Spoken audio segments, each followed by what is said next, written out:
number of appeals that is happening on the GST front, because that would improve the ecosystem of business in the country. The mediation bill the effort in this direction actually should come through the GST authorities themselves, because leaving it to the private authorities, actually the revenue centric approach always ensures that the dispute is never settled. If the government itself uses the mediation bills, mediation act that we passed recently, some of the cases which are very clear and where the dispute can be easily settled, and settles these cases, it would give a big impetus to the private parties also to use this forum to settle many of these disputes. So overall, sir, I think the process, the entire architecture, there is nothing to quarrel about that. It is a welcome step. But we have to fill up these vacancies, and number two, probably look at other avenues of settlement of disputes, including alternate dispute redressal mechanisms. Thank you, sir. धन्यवाद माननीय doctor Amar Patnaik ji. माननीय श्री सुशील कुमार मोदी जी। उपसभापति महोदय, मैं इस bill के समर्थन में बोलने के लिए खड़ा हुआ हूँ। श्रीमती निर्मला सीतारमण जी ने विस्तार से इस बिल के प्रावधानों के बारे में बताया है। उन्होंने बताया कि the provisions of the GST act are being aligned with the tribunal reforms act 2021 to initiate the administrative process for operationalization of GST appellate tribunals at the earliest. Actually, the age has been increased. It is allowed from 67 to 70 for president of the appellate tribunal, and for the members from 65 to 67 years. And it has been aligned with the Tribunal Reforms Act 2021. सत्य महोदय, जब हम GST की चर्चा करने के लिए यहाँ पर इस बिल की चर्चा करने के लिए यहाँ इकट्ठे हैं, तो हम आज के दिन श्री अरुण जेटली का स्मरण अवश्य करना चाहेंगे, क्योंकि अगर नरेंद्र मोदी जी की इच्छा शक्ति और श्री अरुण जेटली जी, जिनके बारे में कहते हैं द ग्रेट कंसेंसस बिल्डर, अगर पूरे देश के सभी राज्यों और सभी राजनीतिक दलों में उन्होंने सहमति पैदा नहीं की होती, तो इस देश के अंदर जीएसटी लागू करना असंभव कार्य था। और आज हम जब 7.5 साल पीछे मुड़कर देखते हैं, तो कहीं सीपीएम की सरकार, कहीं कांग्रेस की सरकार, कहीं बीजेपी, अलग अलग दलों की सरकारें, अलग अलग राज्यों के अंदर टैक्स रेट्स, अलग अलग राज्यों में वैट की प्रक्रिया इतनी अलग थी, और उन सभी राज्यों को उन सारे टैक्सेस को इंटीग्रेट करके और वन नेशन वन टैक्स ये इंप्लीमेंट करना साधारण काम नहीं था। मैं तो इसके राज्यों की वित्त समिति का और चेयरमैन रहा, और मैं जीएसटी और वैट से लगभग 20 साल से जुड़ा रहा हूं। मैं कितना कठिन काम है, आप इसकी कल्पना नहीं कर सकते हैं सभापति महोदय, क्योंकि हर राज्य के अपने अपने हित। पंजाब और हरियाणा में परचेज टैक्स, उनको they were earning more than 5,000 crore as a purchase tax from procurement. Maharashtra was earning more than 5,000 crore from octroi. Bihar जो है वो इंट्री टैक्स से पैसा अर्जित कर रहा था, और कोई राज्य इन टैक्सेस को छोड़ने के लिए तैयार नहीं।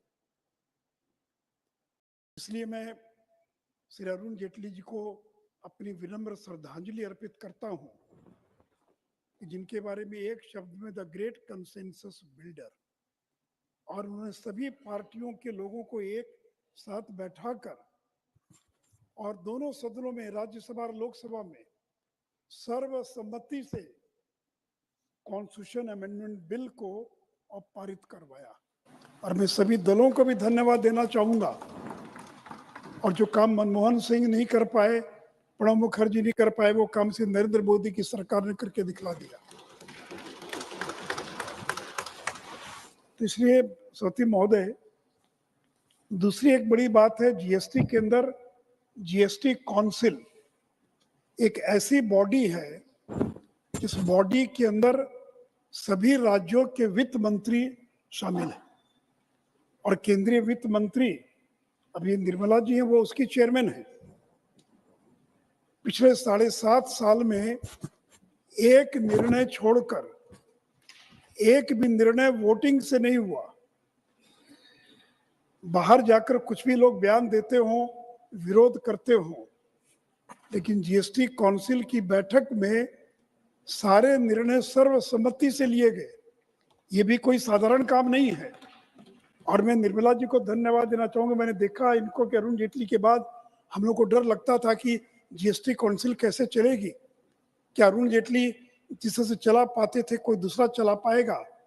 और मैं निर्मला जी को धन्यवाद देना चाहूंगा कि इनके पेशेंस की दाद है। भले ही सदन में कई बार हमको लगता है कि इम्पेशेंट हो जाती है, but I have seen Nirmala ji sitting for hours and hours and listening to the suggestions and arguments given by the different political parties or different finance ministers.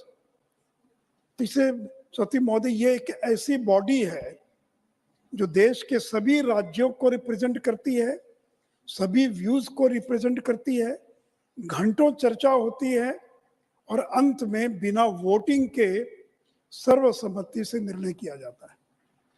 एक निर्णय केवल वोटिंग से हुआ था, वो भी सीपीएम के केरल के वित्त मंत्री थे थॉमस आइजैक, और वो भी लॉटरी के मुद्दे पर, जबकि सारा सदन एकमत था, लेकिन उन्होंने कहा कि मैं तो वोटिंग कराऊंगा, और वो भी लॉटरी के मुद्दे पर। उस एक मुद्दे को छोड़ दें तो आज तक किसी भी मुद्दे पर कभी भी वहां पर वोटिंग नहीं हुई। इसलिए सभापति महोदय, मुझे तो लगता है कि कुछ दूसरे विभागों में भी इस प्रकार की बॉडी बनाई जाने की आवश्यकता है, खास करके मोटर व्हीकल्स, ट्रांसपोर्ट सेक्टर, कई ऐसे सेक्टर हैं जहां पर कि बैठ कर निर्णय क्यों नहीं हो सकता है।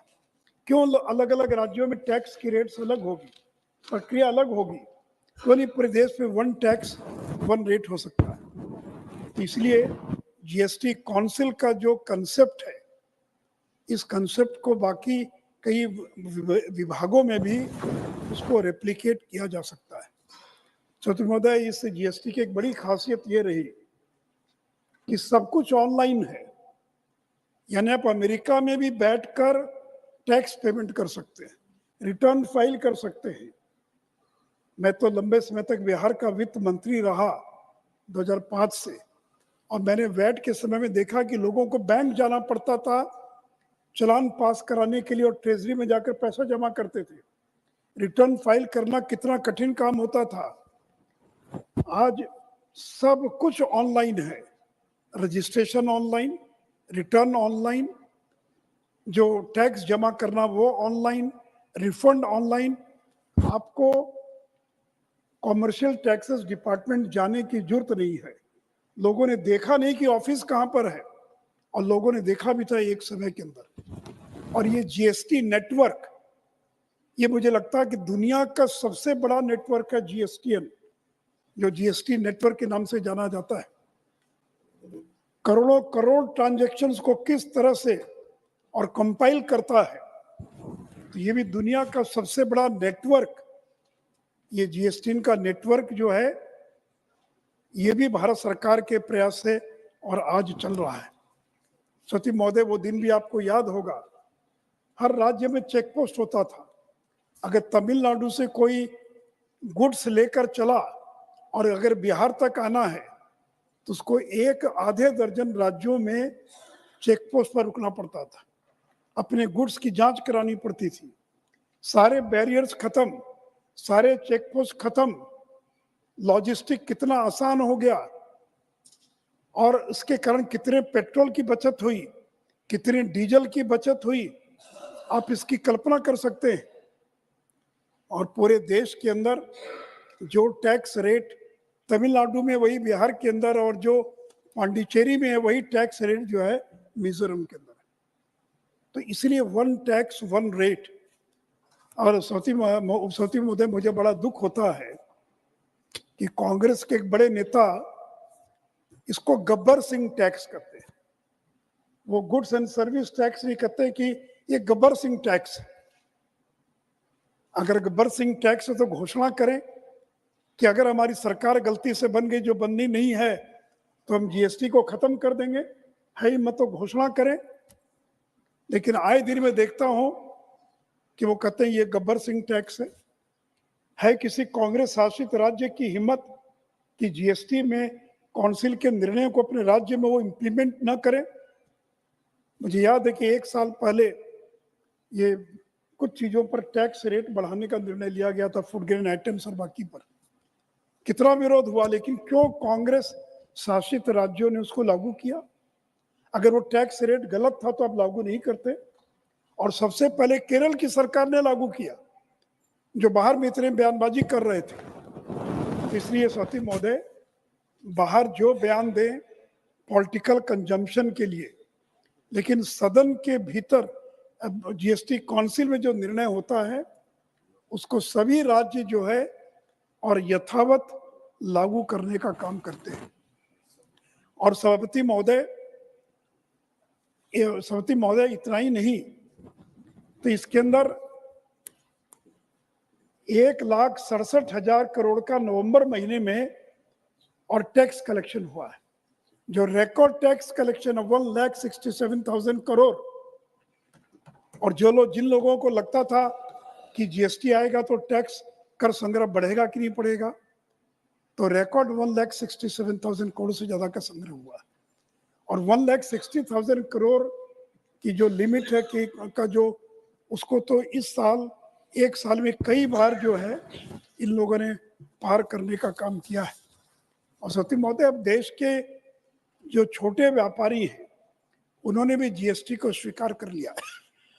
मैं सदन को बताना चाहूंगा कि जब जीएसटी लागू हुआ उस समय 64 लाख रजिस्टर्ड टैक्स पेयर्स थे। Means at that time only 64 lakh businessmen were paying GST. Only 64 lakh were registered under GST. और आज उनकी संख्या बढ़कर कितनी हो गई? 1,38 lakh. तो 64 lakh से it has been increased to 1,38 lakh. लगभग संख्या उनकी दुगने से ज्यादा हो गई। और इंस्पेक्टर राज का खात्मा हो गया। जो इंस्पेक्टर राज शब्द चला करता था, तो इंस्पेक्टर राज समाप्त हो गया। सती महोदय, इस अवसर पर मैं निर्मला जी का और सदन का ध्यान आकृष्ट करना चाहूंगा। एक बड़ी चुनौती है फ्रॉडुलेंट क्रेडिट क्लेम्स की। और ये मैं जब इंग्लैंड गया था, यूके, फ्रांस, जर्मनी, इस अध्ययन करने के लिए, तो उन देशों में भी देखा कि फ्रॉडुलेंट क्रेडिट क्लेम जो है पूरे यूरोपियन यूनियन की बहुत बड़ी चुनौती, बहुत बड़ी समस्या थी। और आज जीएसटी की सबसे बड़ी अगर कोई एक चुनौती है तो ये फ्रॉडुलेंट क्रेडिट क्लेम है। और मैं सदन को बताना चाहूंगा कि जीएसटी में जो इवेजन, टैक्स का जो इवेजन हो रहा है इस फ्रॉडुलेंट क्रेडिट क्लेम के कारण, 1920 में the evasion was 40,000 crore, which increased to 49,383 crore in 2021. Again, it increased to 73,000 crore in 21-22. और 22-23 में increased to 1,31,000 करोड़। और अभी तो 23-24 का भी तो नवंबर महीना, दिसंबर चल रहा है, अक्टूबर तक का आंकड़ा है कि tax evasion which has been detected 1,51,000 crore. और अगर 19, 20, 20, 21, 21, 22, 22, 23 और 23, 24 अगर ये 4.5 साल का आंकड़ा ले तो 4,46,000 करोड़ का टैक्स इवेजन डिटेक्ट हुआ है। और करीब 1 लाख करोड़ से ज्यादा का जो इवेजन था वो रिकवर हुआ है और करीब 1,400 से ज्यादा लोग गिरफ्तार किए गए।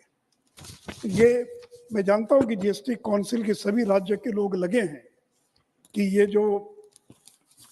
जो टैक्स इवेजन हो रहा है और इसको रोकने के लिए किसी इंस्पेक्टर की जरूरत नहीं है। ये सारा काम ऑनलाइन जो सिस्टम है वही रेड फ्लैग दिखा देता है, वही बता देता है कि कहाँ गड़बड़ी हो रही है। तो टेक्नोलॉजी का जितना बड़ा इस्तेमाल डायरेक्ट टैक्सेस और इनडायरेक्ट टैक्सेस में हुआ है, मुझे लगता है कि दुनिया में शायद ही कहीं इतना बड़ा इस्तेमाल हुआ होगा। तो निर्मला जी के लिए भी एक बहुत बड़ी ये चुनौती है इस फ्रॉडुलेंट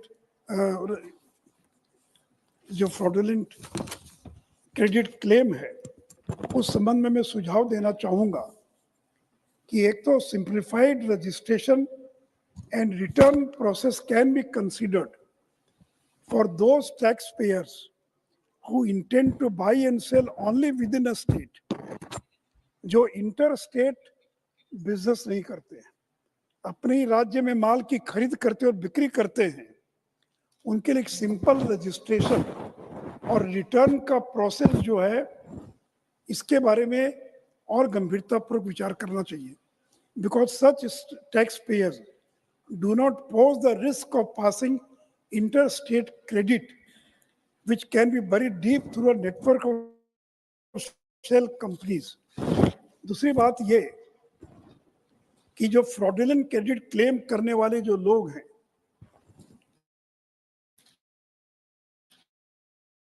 मैं उसके बारे में भी सुझाव देना not only to government but also to genuine taxpayers whose credit claims are denied because they have accrued from fraudulent sources and the taxpayer is unaware about this.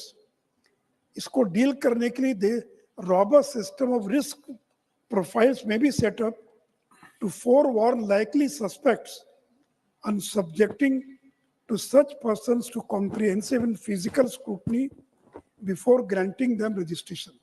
और मेरा सुझाव होगा कि इस तरह के जो टैक्स पेयर्स हैं उनके जो क्रेडिट हैं उनका क्वेंटम जो है वो रेस्ट्रिक्ट कर देना चाहिए. इतना ही वो केवल क्रेडिट क्लेम कर सकते हैं और अगर वो ठीक व्यवहार करते हैं तो फिर धीरे धीरे उनके क्लेम को और बढ़ाया जा सकता है. तो एक तो ये मैं कहना चाहूँगा. दूसरा मैं ये कहना चाहूँगा कि रजिस्ट्रेशन का जो थ्रेशोल्ड है, I don't remember, madam, what is the threshold as on today, but I think it is 40 lakh is the threshold. So if it is threshold 40 lakh, it was decided about 7.5 years back. So GST Council could think of increasing the threshold, raising the threshold from 40 lakh to 60 lakh. And I still remember when Arun Jaitley was there and we were discussing about the threshold because earlier it was 20 lakh. So there was suggestion also 60 lakh, 2 minutes और. But ultimately it was decided for 40 lakh. तो मुझे लगता है कि अगर 60 lakh threshold का अगर निर्णय लिया जाता है तो हजारों की संख्या में जो छोटे व्यापारी हैं वो जीएसटी के दायरे से बाहर आ जाएंगे और आपको जीएसटी का भी कोई नुकसान नहीं होगा. और अंतिम मेरा सुझाव है वो जो ऑनलाइन गेमिंग कंपनीज हैं, क्योंकि हाल में government of India has issued 71 so called notices involving GST to the tune of 1,12,000 crore have been issued to online gaming companies during financial 22-23 और 23-24. इस संबंध में मैं मैडम इतना ही कहना चाहूँगा.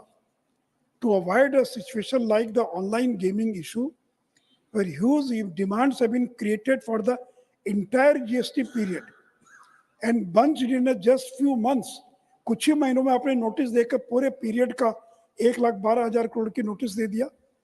There should be ample clarification to trade and the tax administration on other major contentious issues like virtual digital assets and services relating to the digital economy. तो इन 2-3 सुझावों के साथ और अंत में मैं यही कहूँगा, सरस्वती महोदय, जब जीएसटी लागू हो रहा था तो लोगों ने कहा कि दुनिया की जिस देश में जीएसटी लागू हुआ वहाँ सरकार चली गई और देश के अंदर दुनिया में सैकड़ों सरकारें थी जो जीएसटी लागू होने के कारण चुनाव हार गई और यही लोग कह रहे थे भारत के बारे में.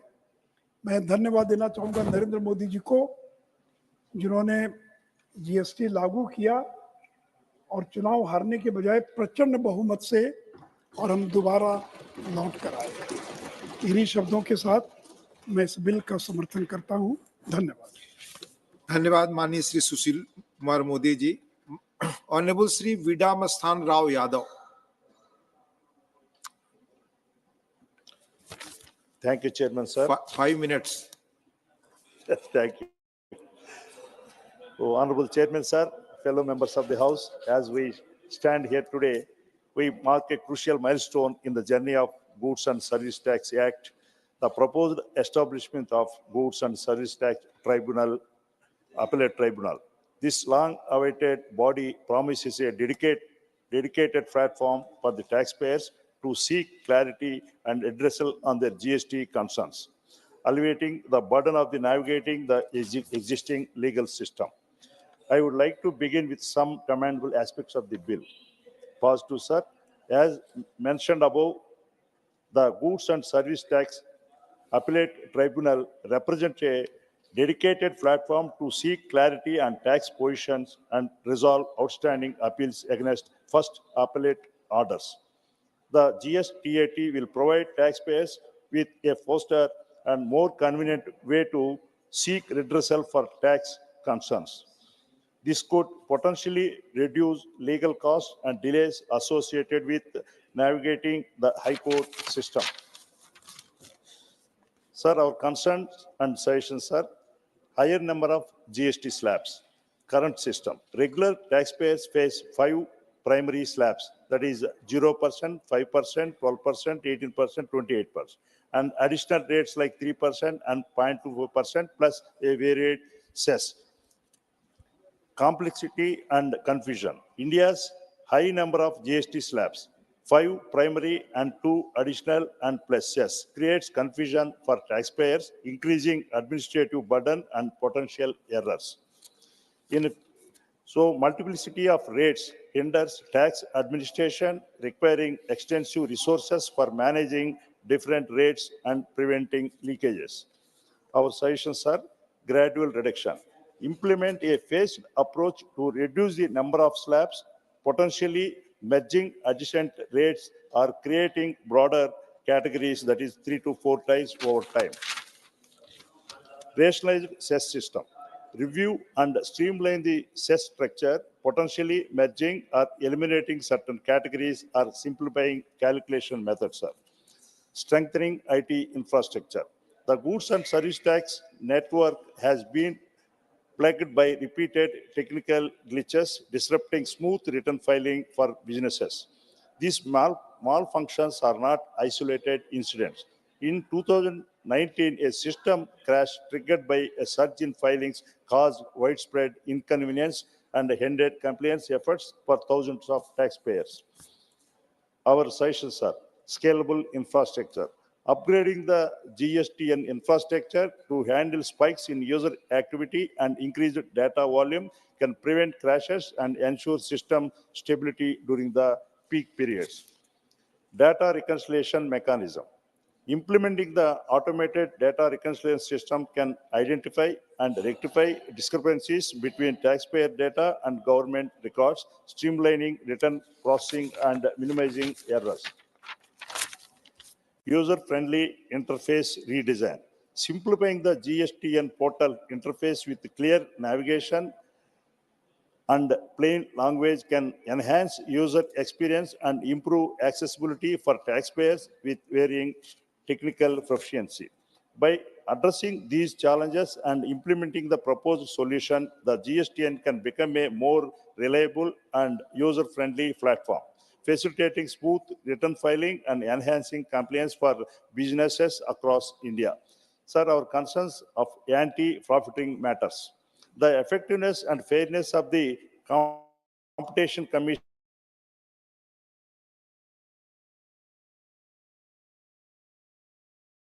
is under question.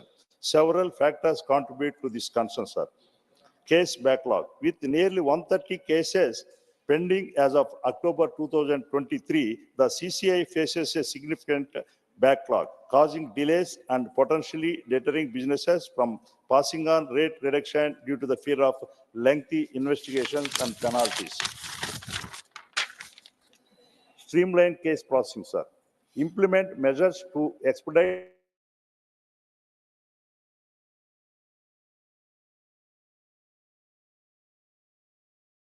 technology to automate process. This will reduce the backlog and encourage businesses to comply with the CCI's mandate. Minimize compliance burdens. Consider simplifying procedures and audits for small and medium enterprise potentially through self-assessment mechanisms or tied compliance requirements based on the business size. This is our conclusion, sir. The establishment of goods and service tax tribunal, appellate tribunal represent a significant step forward in the evolution of the GST system. This specialized forum for taxpayers holds the potential to streamline dispute resolution and alleviate burdens on the judicial system and foster greater confidence in the overall tax administrative framework. So, however, to truly unlock the full potential of the GST system, we must acknowledge the need for further systematic improvements. The issues surrounding the complexity of the slab structure, the challenges associated with the goods and service tax network infrastructure, and the concerns regarding anti-profiteering measures cannot be overlooked. With this concern and session, we, on behalf of the YSRCP party, support this bill. Thank you, sir. Thank you, Manya Vidamastan Rao ji. All members, you are supposed to speak, not to read your speeches. Yes, thank you. Manya Dr. M. Thambi Durai ji. Thank you, Deputy Chairman, sir.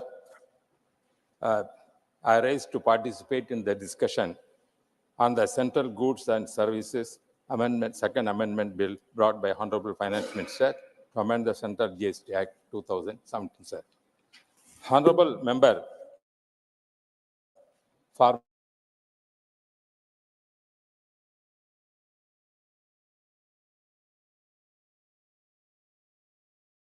how they are raising that certain problems.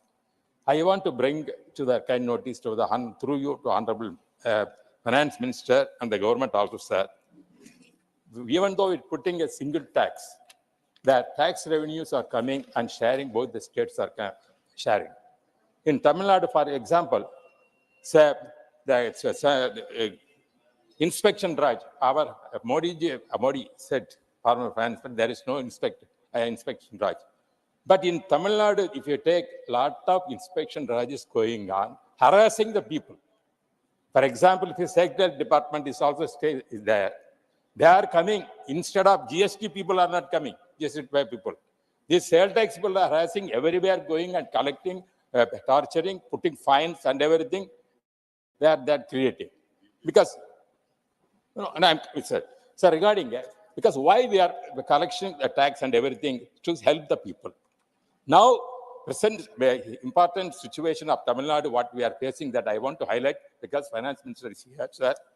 On 18th December, historic rains and subsequent flood paralyzed lives in the southern states of Tamil Nadu, namely Thoothukudi, Tirunelveli, Tenkasi, and Kanyakumari. Unprecedented heavy rain in these 4 districts caused severe damage to crops, for properties, infrastructure facilities. This Maroon district had cut off from the rest of Tamil Nadu, extreme damage.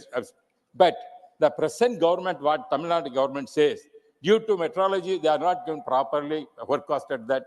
Therefore, even chief secretary level, they are telling this kind, accusing the central government as well as the meteorology board. Is a wrong thing, sir, because the state government failed to solve all this, knowing that how to handle them, how to help them, sir. In that respect, for example, infrastructure, roads, like canal, tanks, all have been affected in southern district. My leader, Adapadi Palaniswamy, former Chief Minister of Tamil Nadu, and ADMK party leader, visited the affected people in those districts and consoled them. He asked the government to provide them food, Tamil Nadu government to provide them food, water, and milk immediately, which their people are not getting. Had the administration taken sufficient precaution, Tamil Nadu government had taken the administration, taken sufficient precaution measures, people would not have suffered so badly, sir. The government should immediately undertake rescue and relief of operations. Our leader and former Chief Minister Tamil Nadu Chief Minister, former Chief Minister, Sri Adapadi Palaniswamy, demanded that a sum of rupees 25,000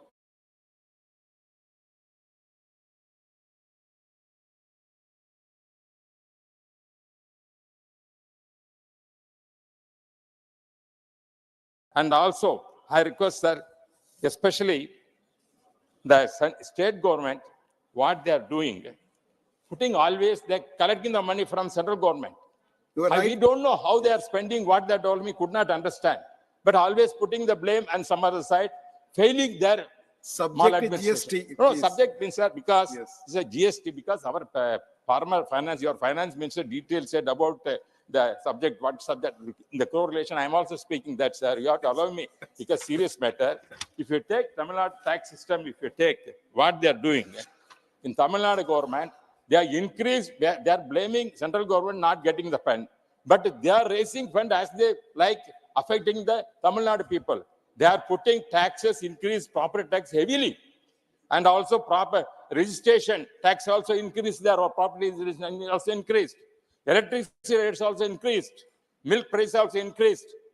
And also, sir, you know very well, most of the governments which are ruled by some other, I don't want to mention the governments, most of the governments, they are blaming the central not to get the money. They are doing the most of the taxes, collecting that is especially liquor is going on. Wherever you see, sir, On no, subject why GST. I'm coming to the point, because of most of the things, the government, excise department, through excise department, especially their rates are, they are increasing more and more in collecting money, because common men are affected. They cannot blame the central government. But what they are doing about the Tamil Nadu government, if you take, they are outright said, what are these kind of property tax increasing, property registration tax increase, electricity increased, and also, I'm coming to the petrol chest. Petrol chest is a central government is requesting government to reduce it. But Tamil Nadu government in the election manifesto, the DMK government says they are going to reduce it. Please speak But on they the have not subject. reduced. These are tax systems, I am telling Right you. now, They are not reduced the it's on tax. GST. But at the same time, that Yes. GST also, they are getting a lot of money from Tamil Nadu central government. But they are not properly utilizing. They are not in prepared action. That is why the most of Tamil Nadu people suffered now. The Chennai also, what happened, we know.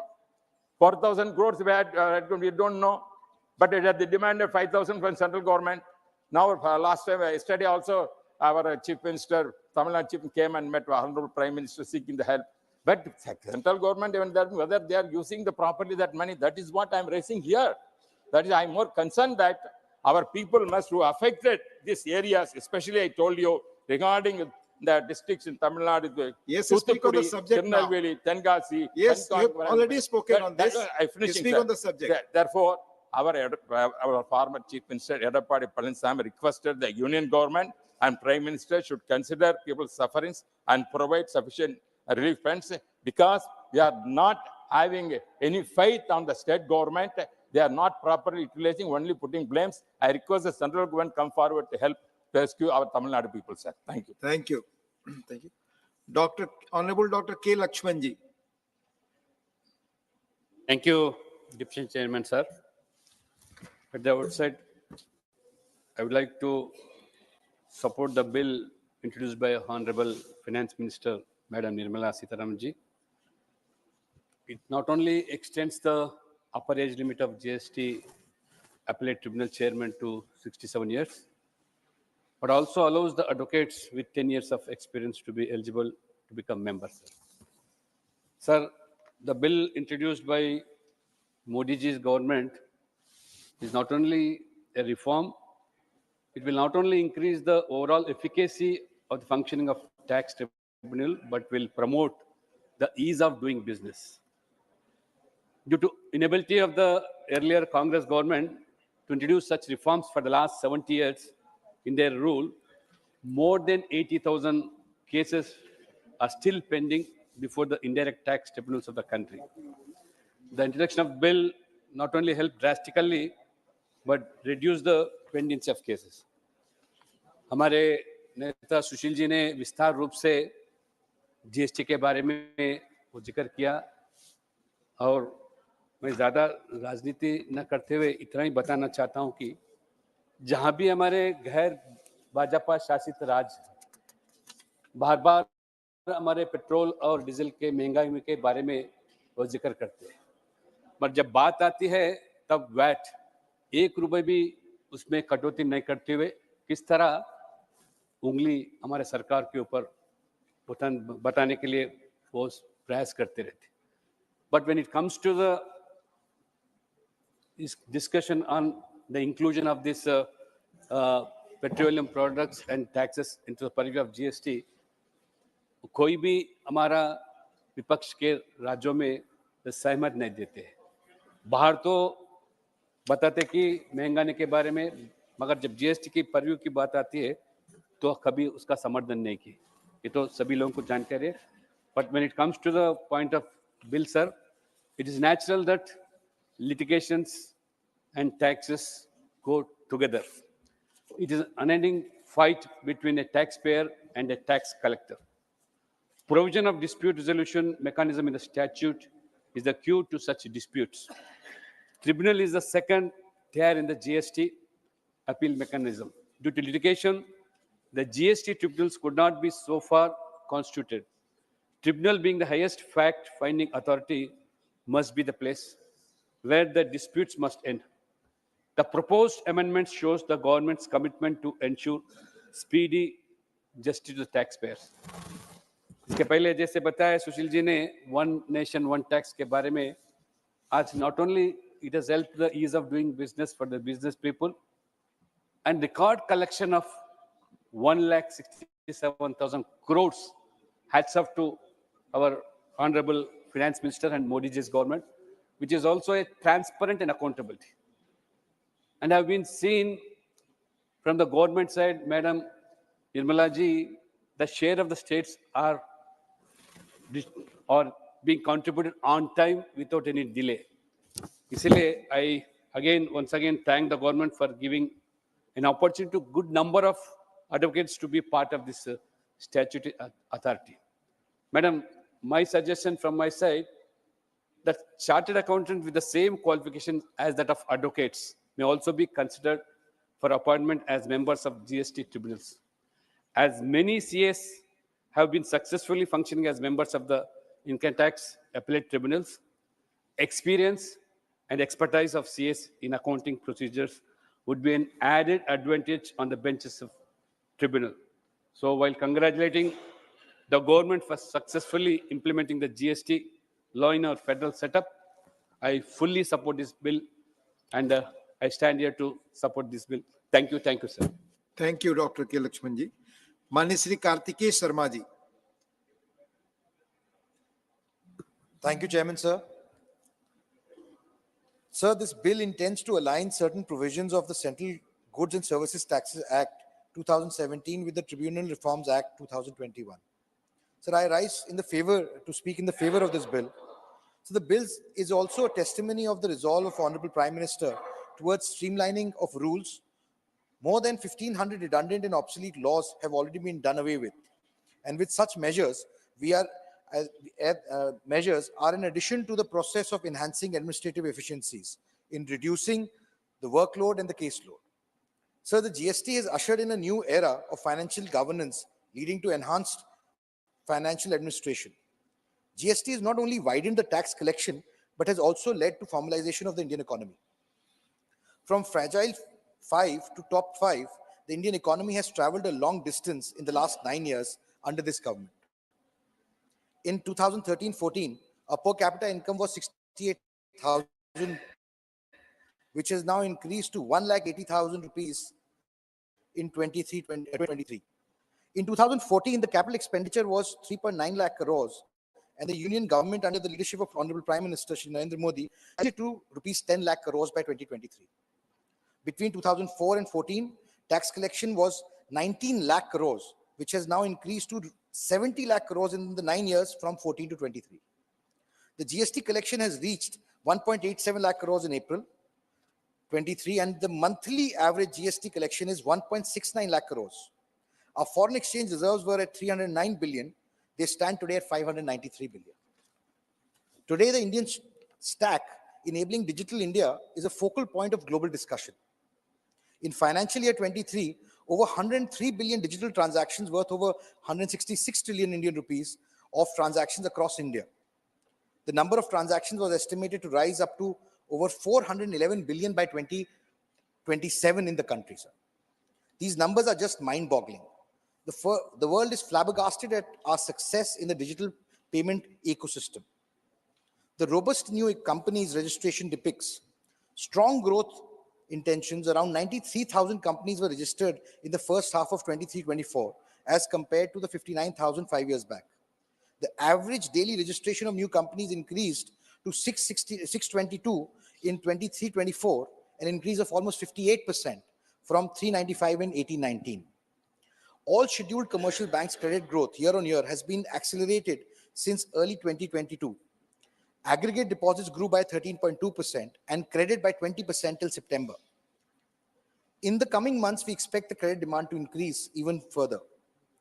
Exceeding all expectations and predictions, India's gross domestic product has demonstrated a remarkable annual growth of 7.6% in the second quarter of financial year 24, building on a strong first quarter growth of 7.8%. The second quarter has outperformed the projections with a growth of 7.6%.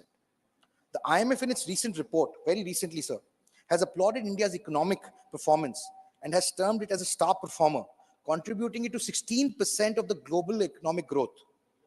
It has lauded the country's digital public infrastructure and strong government infrastructure push for the sustained growth, and has projected India's economy to grow at 6.3% in the current fiscal year. India has emerged as an outstanding performer among major economies, showcasing resilience in the face of global uncertain environment characterized by risks related to geopolitical conflicts, fluctuating energy prices, and concerns about a potential recession. This impressive milestone further substantiates the country's unique development paradigm, a paradigm that has been a hallmark of the Prime Minister Narendra Modi's government in the last 9 years, set to leave an inspiring trail for other developing nations to follow. So, the Honorable Prime Minister Modi is focused on building fundamental public infrastructure first, empowering individuals to act as agents of change. We have seen the approach in the government schemes like Saubhagya, Jal Jeevan Mission, Pradhan Mantri Awas Yojana, and Ayushman Bharat, among others. Today, we have achieved 100% electrification of villages, while over 13.7 crore tap water connections make water available to 70% of our families from only 17% about a decade ago.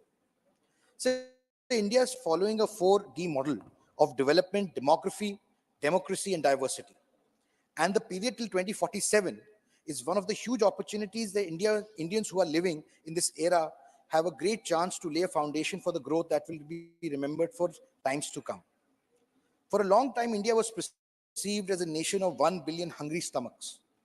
But now India has been seen as a nation of over 1 billion aspirational minds, more than 2 billion skilled hands, and hundreds of millions of young people. So who are the beneficiaries of this rapid economic progress? I ask myself, and when I see around, it is the maids who come to our houses to assist us in our daily chores. Yes, they are the beneficiaries. Is it the gardeners? Is it the milkman and the vegetable vendors? Yes, definitely. Is it the drivers or the safai karamcharis? A big yes. Is it the watchmen in our offices?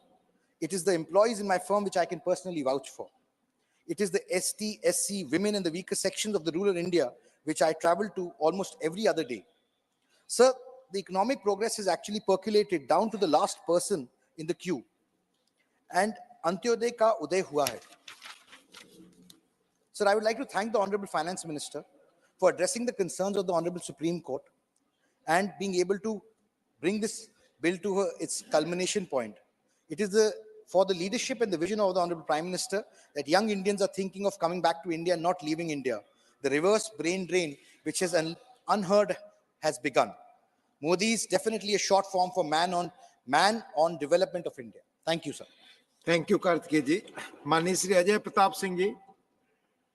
माननीय Shri Ajay Pratap Singh, 4 minute. धन्यवाद उपसभापति महोदय. आज ये जो विधेयक सदन में प्रस्तुत हुआ है, मैं इस बिल का समर्थन करता हूं. उपसभापति महोदय, मैं कोई अर्थशास्त्र का ज्ञाता नहीं हूं, लेकिन उसके बाद भी मैंने इस बिल पर बोलने का तय किया है। इसके पीछे की जो प्रेरणा है वो प्रेरणा हमारे विपक्षी दल कांग्रेस पार्टी के नेता हैं, जो इस बिल को इतना भयावह बताते हैं कि उन्होंने इसका नामकरण गब्बर सिंह टैक्स रखा है। मेरी समझ के अनुसार वो इस टैक्स को गब्बर सिंह टैक्स इसलिए कहते हैं कि हम सभी जानते हैं कि शोले पिक्चर में गब्बर सिंह नामक एक डाकू था जो लोगों को लूटता था, शोषण करता था। तो उनका आशय यही था कि ये टैक्स भी लोगों को लूटता है। इसलिए मेरी जिज्ञासा थी कि मैं इस टैक्स को जानूं, समझूं, आखिर जीएसटी है क्या। और इसीलिए मैंने इस बिल पर बोलने का निश्चय किया। और इस निश्चय के साथ जो भी थोड़ा बहुत मैंने इसका अध्ययन किया और जो जानकारी मुझे प्राप्त हुई, तो हमारे विपक्षी साथियों ने चाहे जो समझकर इसका नाम गब्बर सिंह रखा हो, लेकिन मेरी समझ के अनुसार गब्बर शब्द की उत्पत्ति गबरू से हुई है। गबरू को ग्रामीण क्षेत्र में कहते हैं जो हष्ट पुष्ट हो, मजबूत हो, ताकतवर हो। तो ये टैक्स वास्तव में गबरू टैक्स है। गबरू टैक्स इस मायने में है कि हमारी इकोनॉमी को ताकत देता है, हष्ट पुष्ट करता है, हमारे देश को मजबूत करता है। तो चाहे उन्होंने जिस भाव से इसको गब्बर सिंह टैक्स कहा हो, लेकिन ये टैक्स वास्तव में हमारे देश के लिए बहुत उपयोगी है और बहुत फ्रूटफुल है। जीएसटी के इतिहास को मैंने थोड़ा बहुत जो पढ़ा है, तो इसकी उत्पत्ति फ्रांस में हुई और 1954 में पहली बार फ्रांस में इसको लागू किया गया। और इसके प्रभाव का आकलन जब शनय विश्व के अनेक देशों ने किया, तो सभी देशों ने इसको अपने देश में लागू करने का निश्चय किया। आज पूरी दुनिया में लगभग 140 देश इस जीएसटी की व्यवस्था का पालन कर रहे हैं।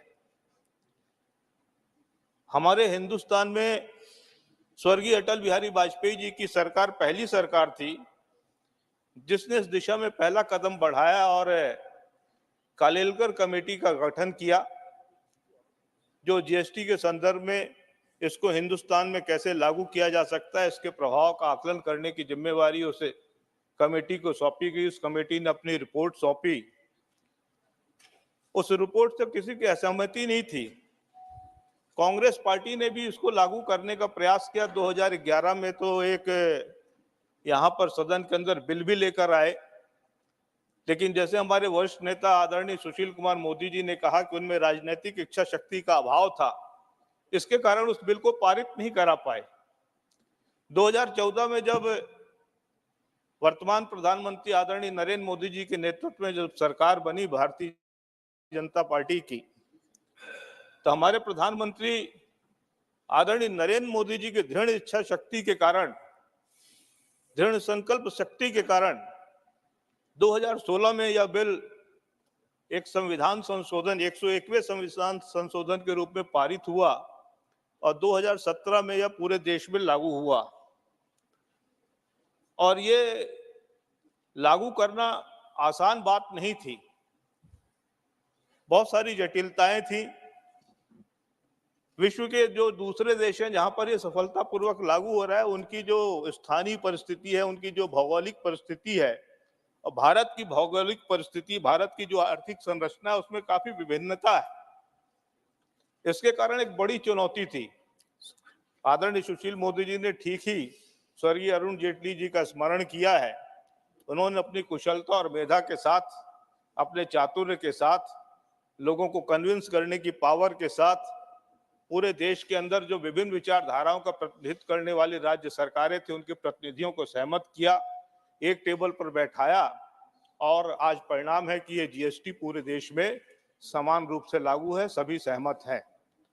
आदरणीय अरुण जेटली जी के पश्चात आदरणीय निर्मला जी भी इस काम को बहुत अच्छी तरीके से कर रही हैं। ये जो जीएसटी का एक्ट है, इसमें प्रोविजन है एक जीएसटी काउंसिल का, और जीएसटी काउंसिल जो है वो हमारे देश की एकता का प्रतिनिधित्व करती है। टैक्स के बारे में तो ठीक है, डिसाइड करती है, समय समय पर बैठती है, लेकिन अगर उसकी जो संरचना है, उस संरचना के बारे में अगर राष्ट्रीय दृष्टि से सोचें तो हमारी देश की आत्मा का प्रतिनिधित्व करती है वो जीएसटी काउंसिल, हमारे देश की एकता का प्रतिनिधित्व करती है। हम में वैचारिक स्तर पर चाहे जितने भी मतभेद हों, लेकिन जहां देश की बात आती है, देशवासियों की बात आती है, देश के विकास की बात आती है, देश के कल्याण की बात आती है, देश को आगे बढ़ाने की बात आती है, तो इस देश के भूभाग में रहने वाला व्यक्ति सच्चे और सही अर्थों में भारतीय है, और ये भारतीयता का प्रदर्शन करने वाली हमारी जीएसटी काउंसिल है। इसलिए जीएसटी काउंसिल का जो प्रदर्शन है, जीएसटी काउंसिल ने जो निर्णय लिए हैं, इस पर मैं उन सभी को, सभी साथियों, जितने भी स्टेक होल्डर हैं इसके, उन सभी को साधुवाद देता हूं।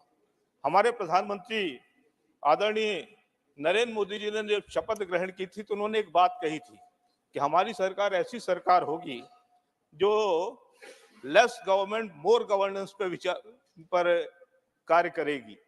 ये जो जीएसटी टैक्स है इसी को चरितार्थ करता है। अभी आदरणीय निर्मला जी ने इस बिल का परिचय देते हुए हम सभी को बताया है कि 17 केंद्रीय कर और 13 राज्य स्तरीय करों का समावेश इस जीएसटी टैक्स के अंतर्गत किया गया है। तो ये जो टैक्सों की जटिलता है ये समाप्त की गई है। तो ये हमारे प्रधानमंत्री नरेंद्र मोदी जी का जो कथन है कि लेस गवर्नमेंट मोर गवर्नेंस, इसको परिलक्षित करता है। और ये जो जीएसटी है, इस जीएसटी के माध्यम से बहुत सारी जटिलताएं समाप्त हुई हैं, व्यापार करना आसान हुआ है। इसकी बिल पर तो आया ही नहीं सर अभी। अरे तो आपको मैं कहा था 4 मिनट समय था, आप 7 मिनट बोल चुके हैं, तो बिल पर बोलिए, एक आध मिनट में बिल पर खत्म करिए। 2 मिनट मुझे और दे दीजिए, मैं बिल पे, इस बिल के संदर्भ में क्योंकि समय कम है तो मैं चर्चा करते हुए करना चाहता हूं कि बिल केवल भूल सुधार का बिल है। भूल सुधार का इस मामले में है कि जैसे आदरणीय निर्मला जी ने इस बिल का परिचय देते हुए बात की है कि इसमें जो अपीलेट अथॉरिटी है, विशेष रूप से जो द्वितीय अपीलेट अथॉरिटी है, उस अथॉरिटी का गठन करने के लिए जो ट्राइब्यूनल रिफॉर्म एक्ट है उसके प्रावधानों का ध्यान नहीं रखा गया था। तो उस प्रावधानों के साथ संगत बैठाने के लिए ये बिल प्रमुख रूप से लाया गया है। इसमें केवल न्यायिक अधिकारी ही नहीं, जुडिशियल मेंबर के रूप में जो हमारे एडवोकेट हैं उनको भी शामिल किया जा सकता है। जो आयु सीमा है वो आयु सीमा के भी जो ट्राइब्यूनल रिफॉर्म एक्ट में प्रावधान किए गए हैं वो प्रावधान हमारे इस बिल के अंतर्गत जो ट्राइब्यूनल बनेगा वो आयु सीमा के प्रावधान इसमें भी हो, जिसमें न्यूनतम 50 वर्ष हो और अधिकतम मेंबर के लिए 67 ईयर हो और जो अध्यक्ष है उसके लिए 70 वर्ष हो। इतना ही प्रमुख रूप से संशोधन इस बिल में किया गया है। बाकी कंपोजिशन की बात है, इसमें जो तकनीकी विशेषज्ञ हैं और विधि विशेषज्ञ हैं, राज्य के प्रतिनिधि और केंद्र के प्रतिनिधि, इनका सभी का समावेश किया गया है। इतनी बातें करने के लिए इसमें प्रमुख रूप से प्रावधान किए गए हैं। तो इसीलिए मैं कहता हूं कि ये बिल जो है प्रमुख रूप से जो भूल हो गई है, जो छूट गया था, जो संगत नहीं बैठी थी ट्राइब्यूनल रिफॉर्म एक्ट के साथ, उस संगत को बैठाने के लिए बिल लाया गया है। इतनी बात करके मैं अपनी बात समाप्त करता हूं और इस बिल का समर्थन करता हूं। बहुत बहुत धन्यवाद। Shri कनकमेडल Ravindra Kumar. Thank you to Deputy Chairman, sir, for giving this opportunity. I congratulate you. I'm seeing in the first time in the chair, Deputy Chairman, as Deputy Chairman. Sir, the Central Goods and Service Tax Second Amendment Bill 2023. Sir, this Act provides for levy and collection of CGST on the intrastate supply goods and services. Sir, mainly the bill proposes to amendment to Section 110. Change in qualification of members of appellate tribunal and also age limit. Changing with regard to the qualification, the eligibility criteria, a judge of the High Court, district judge or additional judge, or the bill allows the advocates also who have 10 years experience as judicial member.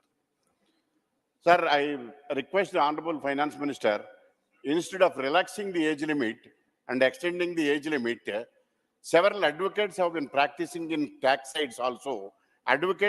Practicing advocates may be considered as a judges of or the judicial members of the tax tribunals and appellate tribunal, because they are also equivalently able to discharge their functions being a practicing advocates. Sir, there are so many vacancies in the tribunals that have to be fulfilled. For the last several times, the Honorable Supreme Court also pointed out with regard to fulfilling the vacancies. If it is vacancies are fulfilled, filled up, then the pendency also will be reduced. Advocates and also chartered accountants also can be given this opportunity. Sir, with regard to the disposal of the cases, more benches and tribunals also can be constituted for this purpose. Sir, my senior colleague, Thambi Duraisi, as I already explained to the House, in respect of the conditions in the state of Tamil Nadu. I do not know with regard to the conditions of Tamil Nadu, but I, being a member of from the state of Andhra Pradesh, the present conditions of in Andhra Pradesh is very pathetic than Tamil Nadu. But the conditions, the reason is several crores of rupees are disbursing by the central government to the state government. The state government is diverting the funds. Instead of they are misusing the funds, increasing the taxes, and not only increasing the taxes, common man has been suffering. In respect of petrol and diesel, they have increased the taxes. They did not reduce the VAT. When compared with the neighboring states, Karnataka and Tamil Nadu, there is a difference of rupees 10 to 15 rupees difference per liter. It has to be considered the petrol and diesel also. It is advisable, rather desirable, it is high time to bring into the fold of the GST. Otherwise, the state government people, the people of Andhra Pradesh have been suffering since long time. In addition to that, most of the funds which were, dispersed to the state government have been diverted and misappropriated and misused by the state government. For the present state government debt is more than 11 lakhs. Not only that, apart from that, sir, the Andhra Pradesh government is, now it is, even yesterday also, they have taken a loan of 5,880 crores by exceeding FRB limits. Ultimately, the people of Andhra Pradesh will be burdened, huge burden. In addition to that, the prices have been increased in day in, day out. There is no control. There is no financial management. Financial anarchism is going on in Andhra Pradesh. So, in view of these present circumstances, I urge the central government to, in view of the, sir, I urge the central government, I request to at least, it is not my statement, sir. The Honorable Prime Minister, Honorable Home Minister, and Honorable Finance Minister, during their visit to Andhra Pradesh, they have pointed out about the financial misappropriation and financial anarchism in the state of Andhra Pradesh by the state government. In view of the present scenario, I request the Honorable Central Government and the Honorable Finance Minister to conduct an inquiry about the financial misappropriation in the state of Andhra Pradesh, and with regard to the diversion, particularly diversion of funds, if there is no accountability, the COG also, sir, finally, the COG also has pointed out huge irregularities of the state government. Till now, they did not seem to give any answer to the COG also, that itself shows financial misappropriation in the state of Andhra Pradesh. Okay. Thank you, sir, for giving this opportunity. Shri G.K. Vasanji.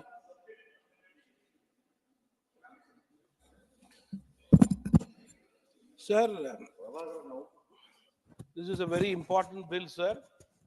My party, Tamil Maanila Congress, Mupanar, supports this bill, sir. Sir, economy of our country after COVID-19 has been steadily growing, and each and every business in the country is developing, from the village to the town, sir. Poor and needy of this country get their share and are helped by Garib Kalyan Yojana, sir. Sir, record collection of GST is the need of the hour for the country, sir. At the same time, sir, when the state governments are pressurizing the central government, requesting for the GST, sir. As the finance ministry say, I would only request them to follow the guidelines, sir, properly, so that they get the share of the GST in the right time, sir. Sir, Ministry of Finance not only plays a role for the development of the state and the country, it plays a very important aspect and role at the time of nature's fury and when calamity takes place in the states. Sir, 4 days back, unprecedented rain in Tamil Nadu, sir, southern districts, especially Thoothukudi, Tirunelveli, Tenkasi, and Kanyakumari, sir. Even today, after 3-4 days of the rain, rescue operation is going on, sir, which is mainly carried by the central government team, NDRF, with the state government agencies, sir. Sir, towns and villages are reeling under water. 15 days back, we had the same nature calamity in Chennai and suburbs, sir. I thank the central government and the finance ministry at this juncture, sir, that they were very kind enough. Quickly, they helped the Chennai and suburban people for a immediate revival, sir. Sir, yesterday evening, before the Chief Minister of Tamil Nadu was in Delhi for an alliance meeting of his party in Delhi, could reach Tamil Nadu, the central team from the Home Ministry and the central team which has gone there for seeing the rain-hit areas and to assess to the Finance Ministry has reached the spot, sir. Yesterday, the Finance Minister told me that 12 helicopters were sent immediately to Tamil Nadu. Even today, NDRF team is the main team which is helping the people of the southern districts, sir. Sir, to conclude, I would like to say, yesterday the Chief Minister was here, met the Prime Minister after his alliance meeting was over, and requested the Prime Minister to give money to the state of Tamil Nadu to southern districts, sir. I would request the central government to assess the situation as early as possible, sir, and help the people of southern Tamil Nadu, sir, so that they get back to normalcy at the early, sir. With this, I support this bill. Thank you very much, sir. Thank you.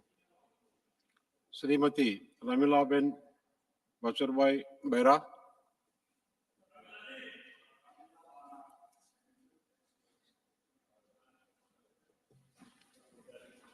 धन्यवाद मान्य अध्यक्ष श्री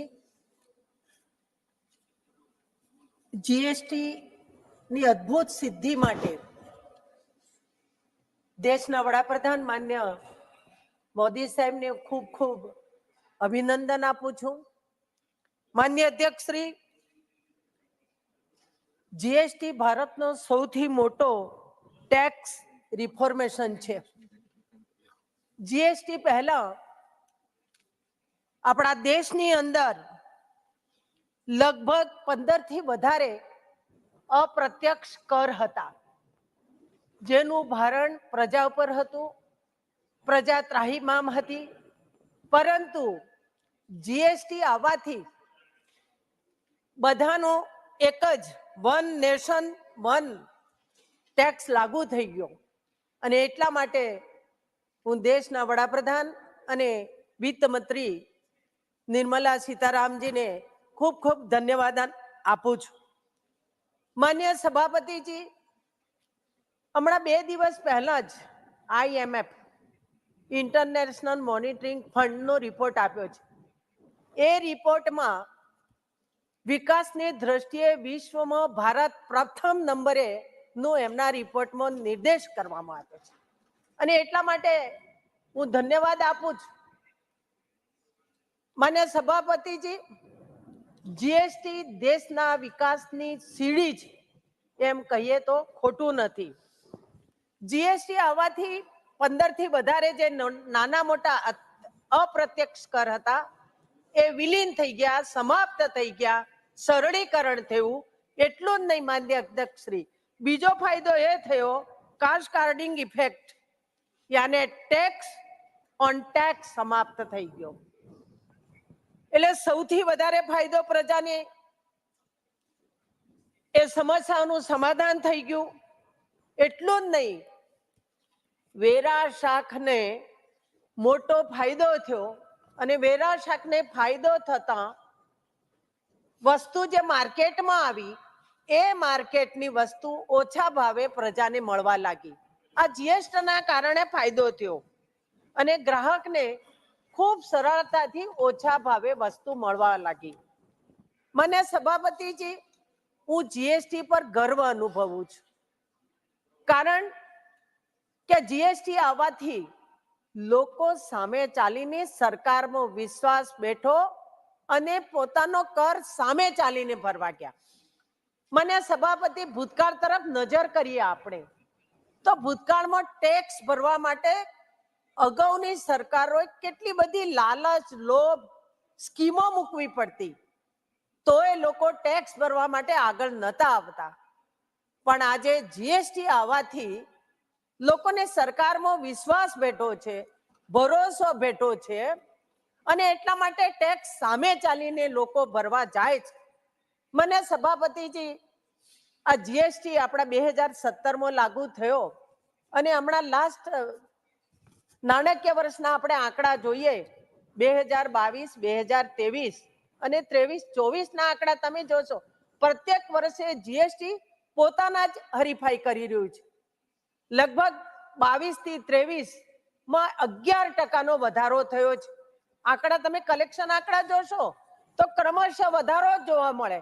એટલું જ નહીં, પ્રત્યેક રાજ્યો, આપણે હિમાચલ છોડીએ અને મણિપુર રાજ્ય છોડી દઈએ, બાકીના તમામ સ્ટેટોમાં કલેક્શન આંકડા ખૂબ ઊંચા આગળ વધ્યા છે. એ જ અર્થ બતાવે છે કે જીએસટી કેટલું લોકોએ એનામાં વિશ્વાસ બેઠો છે. જનતા જ નહીં, વેપારીગણ, ઉદ્યોગપતિઓ બધાએ જીએસટી ને સ્વીકાર્યો છે.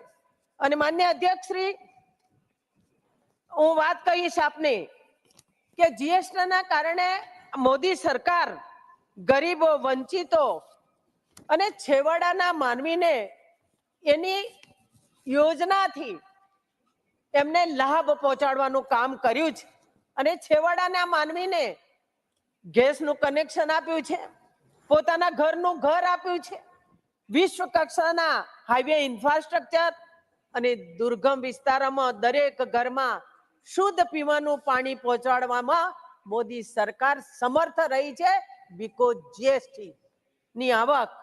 અને આ માટે માન્ય સભાપતિજી, નારી જગત વતીથી હું મોદી સરકારને વંદન કરું છું. એટલું જ નહીં, જીએસટી આવવાથી લોકોને ટેક્સ ભરવામાં ક્યાંય કચકચાટ થતી નથી. અને એટલું જ નહીં, આજે આપણે જોઈએ છે માન્ય સભાપતિજી, પ્રત્યેક સેક્ટરોમાં આપ વિકાસ જોઈ શકો છો.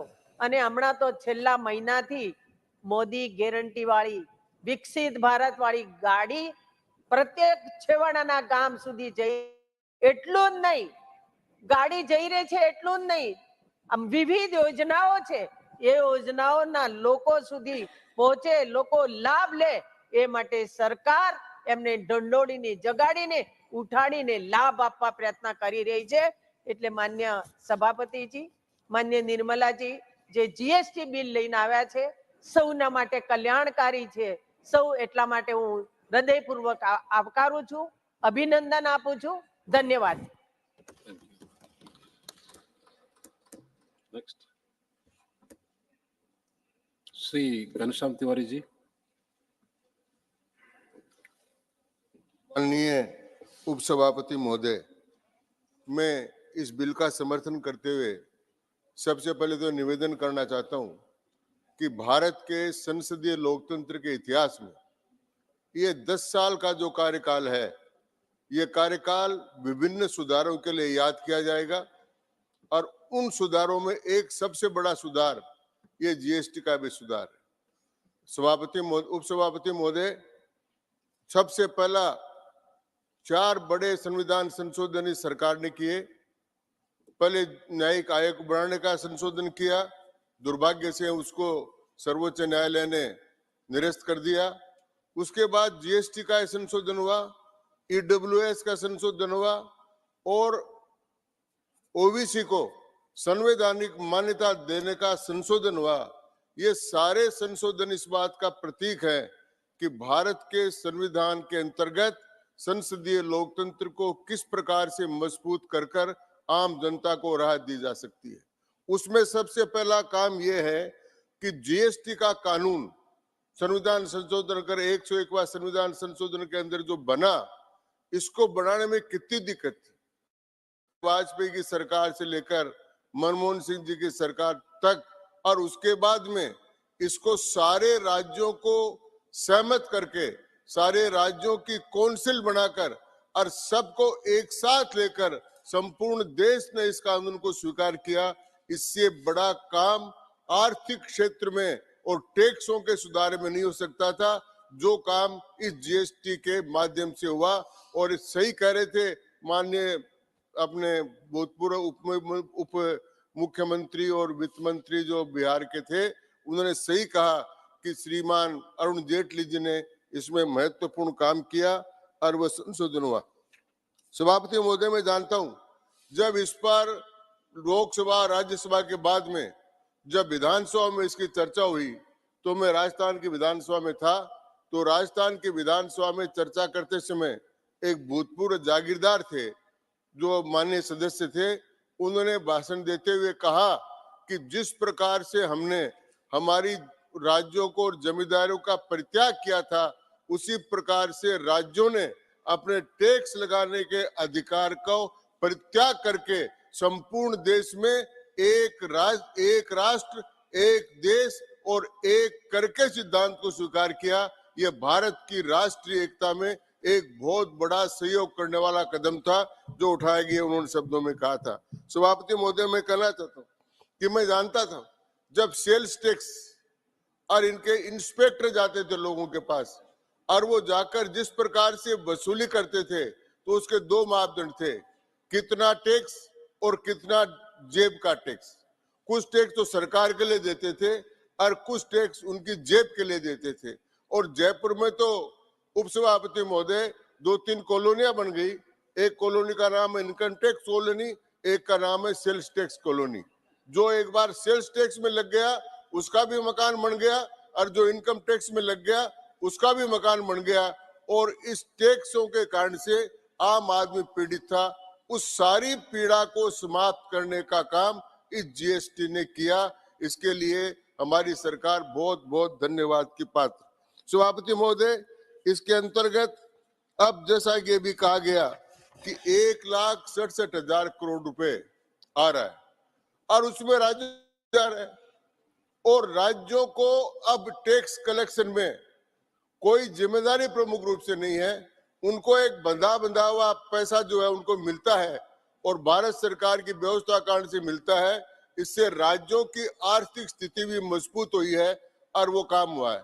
लेकिन इसमें दो बड़े काम हैं जो काम इसके बाहर रह गए। एक तो आबकारी का टैक्स था वो रह गया, और एक पेट्रोलियम पदार्थों का टैक्स रह गया। अब भारत सरकार बार बार प्रयत्न करती है, लेकिन विपक्ष की जितनी सरकारें हैं वो सरकारें इस प्रकार के पेट्रोलियम पदार्थों वाले टैक्स को वेट को जीएसटी को कम करने के लिए तैयार नहीं है और उसको जीएसटी के अंतर्गत देने के लिए तैयार नहीं। वो इसलिए तैयार नहीं है कि सबसे ज्यादा जब राजस्थान में भी चुनाव हो गया, अब तो सरकार बदल गई, पर राजस्थान में जो पिछली कांग्रेस की सरकार थी, हिंदुस्तान में सबसे ज्यादा महंगा वेट जो सबसे ज्यादा था वो लगा हुआ था पेट्रोलियम पर, इन पर। अब हमारी सरकार उसमें आगे निर्णय करेगी। लेकिन मैं कहना चाहता हूं कि ये जो काम है, अगर भारत में पेट्रोलियम प्रोडक्ट्स इनकी कीमतों को भी कम करना है और उन पर एक सा कानून करता है, तो मैं माननीय निर्मला जी से निवेदन करूंगा कि वो अपने स्वभाव निर्मल स्वभाव से सभी राज्यों के वित्त मंत्रियों से बात कर इस पर भी अगर सहमति बना लेते हैं तो ये उसी प्रकार का काम होगा जिस प्रकार से जीएसटी को लागू करने के लिए रात को 12 बजे लोकसभा का अधिवेशन बुलाया गया था, और 12 बजे लोकसभा का अधिवेशन बुलाकर जिस प्रकार आजादी के समय घंटा बजाया गया था, उसी प्रकार के घंटे बजाकर जीएसटी को लागू किया गया था, उस जीएसटी में कुछ समस्याएं थी।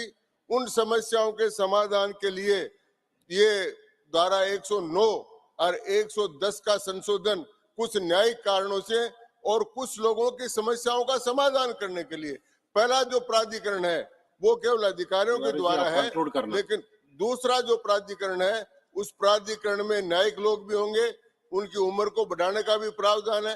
तो मैं ये कहना चाहता हूं कि ये स्वागत योग्य है और ये सारी भूमिका रही है भारत के आर्थिक उन्नति में। जो सबसे बड़ा एक सहायक बना है वो बना है जीएसटी का कानून, और उस कानून पर संशोधन आया है। मैं इसको स्वागत करता हूं। बहुत बहुत धन्यवाद। Thank you. Shri doctor Anil Sukhdev बॉन्डे।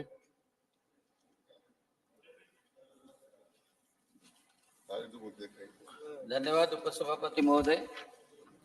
मैं आज सेंट्रल जीएसटी के ऊपर जो सेकंड अमेंडमेंट है उसके समर्थन में बोलने के लिए खड़ा हूं,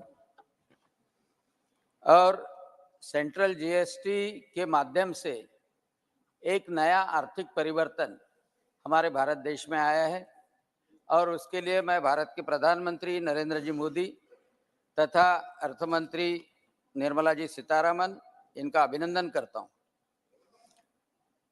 अभी जब लास्ट टैक्स कलेक्शन हुआ था जीएसटी आने के पहले, तब 36,000 करोड़ पर मंथ टैक्स आता था, और अभी 1,67,000 लाख करोड़ टैक्सेशन भारत को मिल रहा है। और उसके माध्यम से आज जो डेवलपमेंट हो रहा है, इंफ्रास्ट्रक्चर डेवलपमेंट हो रहा है, गरीबों के लिए काम हो रहा है, गरीबों को 80 करोड़ लोगों को जो भोजन देने का, अन्न देने का गरीब कल्याण निधि का काम भी हो रहा है। तो कोई कुछ भी बोले, कोई गब्बर सिंह टैक्स बोले, लेकिन मैं तो बोलता हूं कि ये गरीब सहायता टैक्स है। जीएसटी यानी गरीब सहायता टैक्स है। ऐसा भी बोला जाता था जब जीएसटी लगा था कि जीएसटी लग गया कि GST is inversely proportional to the growth rate. GST जहां जहां लगा वहां वहां ग्रोथ रेट कम हुआ, ऐसा इकोनॉमिस्ट कहते थे। लेकिन ये भी भारत सरकार ने, प्रधानमंत्री नरेंद्र जी मोदी जी के सरकार ने कोविड आने के बावजूद, जीएसटी लगाने के बाद भी ग्रोथ रेट कायम रखा, और निरंतर ग्रोथ रेट बढ़ रहा है कि अब इकोनॉमी का इंजन ही भारत हो रहा है। पूरी दुनिया का इकोनॉमी का इंजन ही भारत हो रहा है। ये सबसे अच्छी बात है कि बिजनेस जो करते हैं, व्यापारी जो करते हैं, उनको सबसे ज्यादा तकलीफ सेल्स टैक्स इंस्पेक्टर की थी, और महीना लगा रहता था, यानी कौन से दिन उसका राउंड होने वाला है उस दिन जमा करके रखना पड़ता था उसकी शांति करने के लिए। ये सब बंद हो गया। पहले कुछ महीनों में व्यापारियों को भी लगा कि हमें ऑनलाइन करना पड़ेगा, कैसा हम सीखेंगे, हम ऑनलाइन कैसा भर पाएंगे। आज इसमें तो मैं बोलता हूं कि एम्प्लॉयमेंट भी बढ़ गया। हर दुकान में एक कंप्यूटर ऑपरेटर या एम्प्लॉयमेंट, उसके माध्यम से एम्प्लॉयमेंट भी मिला। लेकिन ये बात भी सही है कि व्यापारी और जीएसटी के जो अधिकारी रहते हैं या जीएसटी भरने का जो प्रोसीजर है, उसमें डेफिनेटली कुछ वक्त डिस्प्यूट निर्माण होता है। अब ये डिस्प्यूट अप्रेजल भी जरूरी है। ये डिस्प्यूट अप्रेजल करने के लिए डायरेक्ट हाई कोर्ट तक जाओ, और हाई कोर्ट में सालों तक उसका रिजल्ट ना लगे, यह तो बिजनेसमैन के ऊपर अन्याय है। और उसके वजह से constitution of the GST appellate tribunal यह न्याय देने की एक प्रक्रिया है, और जो ट्रिब्यूनल का रिफॉर्म 2021 में किया गया, उसको सिंक्रोनाइज करने के लिए इस ट्रिब्यूनल का प्रेसिडेंट तथा ट्रिब्यूनल के सदस्य, वो टेक्निकल रहे या जुडिशियरी रहे, वो निर्माण करना भी जरूरी था। तो उसके बारे में प्रावधान करने के लिए बिल लाया।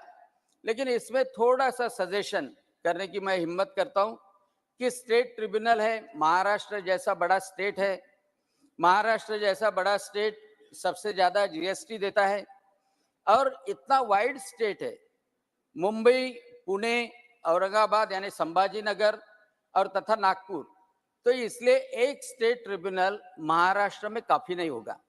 इसलिए नागपुर, संभाजी नगर, पुणे और मुंबई ऐसे 4 स्टेट ट्रिब्यूनल रहे तो वहां के जो बिजनेसमैन हैं उनको अपील करने के लिए सुविधा निर्माण होगी। दूसरा, मैं एक सजेशन देना चाहता हूं माननीय मंत्री जी के आपके माध्यम से माननीय मंत्री जी की तरफ कि कंज्यूमर कोर्ट है।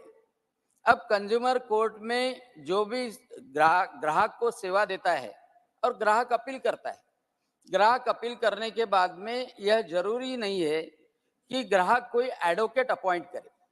ग्राहक भी खुद की साइड वहां पे सबमिट कर सकता है, खुद को प्लीड कर सकता है और उसके वजह से उसका जो खर्चा है वो भी एडवोकेट के ऊपर, वकील के ऊपर वो बचता है और बड़े अच्छी तरह से उसके ऊपर जो अन्याय हुआ है, उसके जो ग्रीवेंसेस है वो ट्रिब्यूनल के सामने वो रख सकता है और उसको न्याय मिलने की संभावना अच्छी होती है।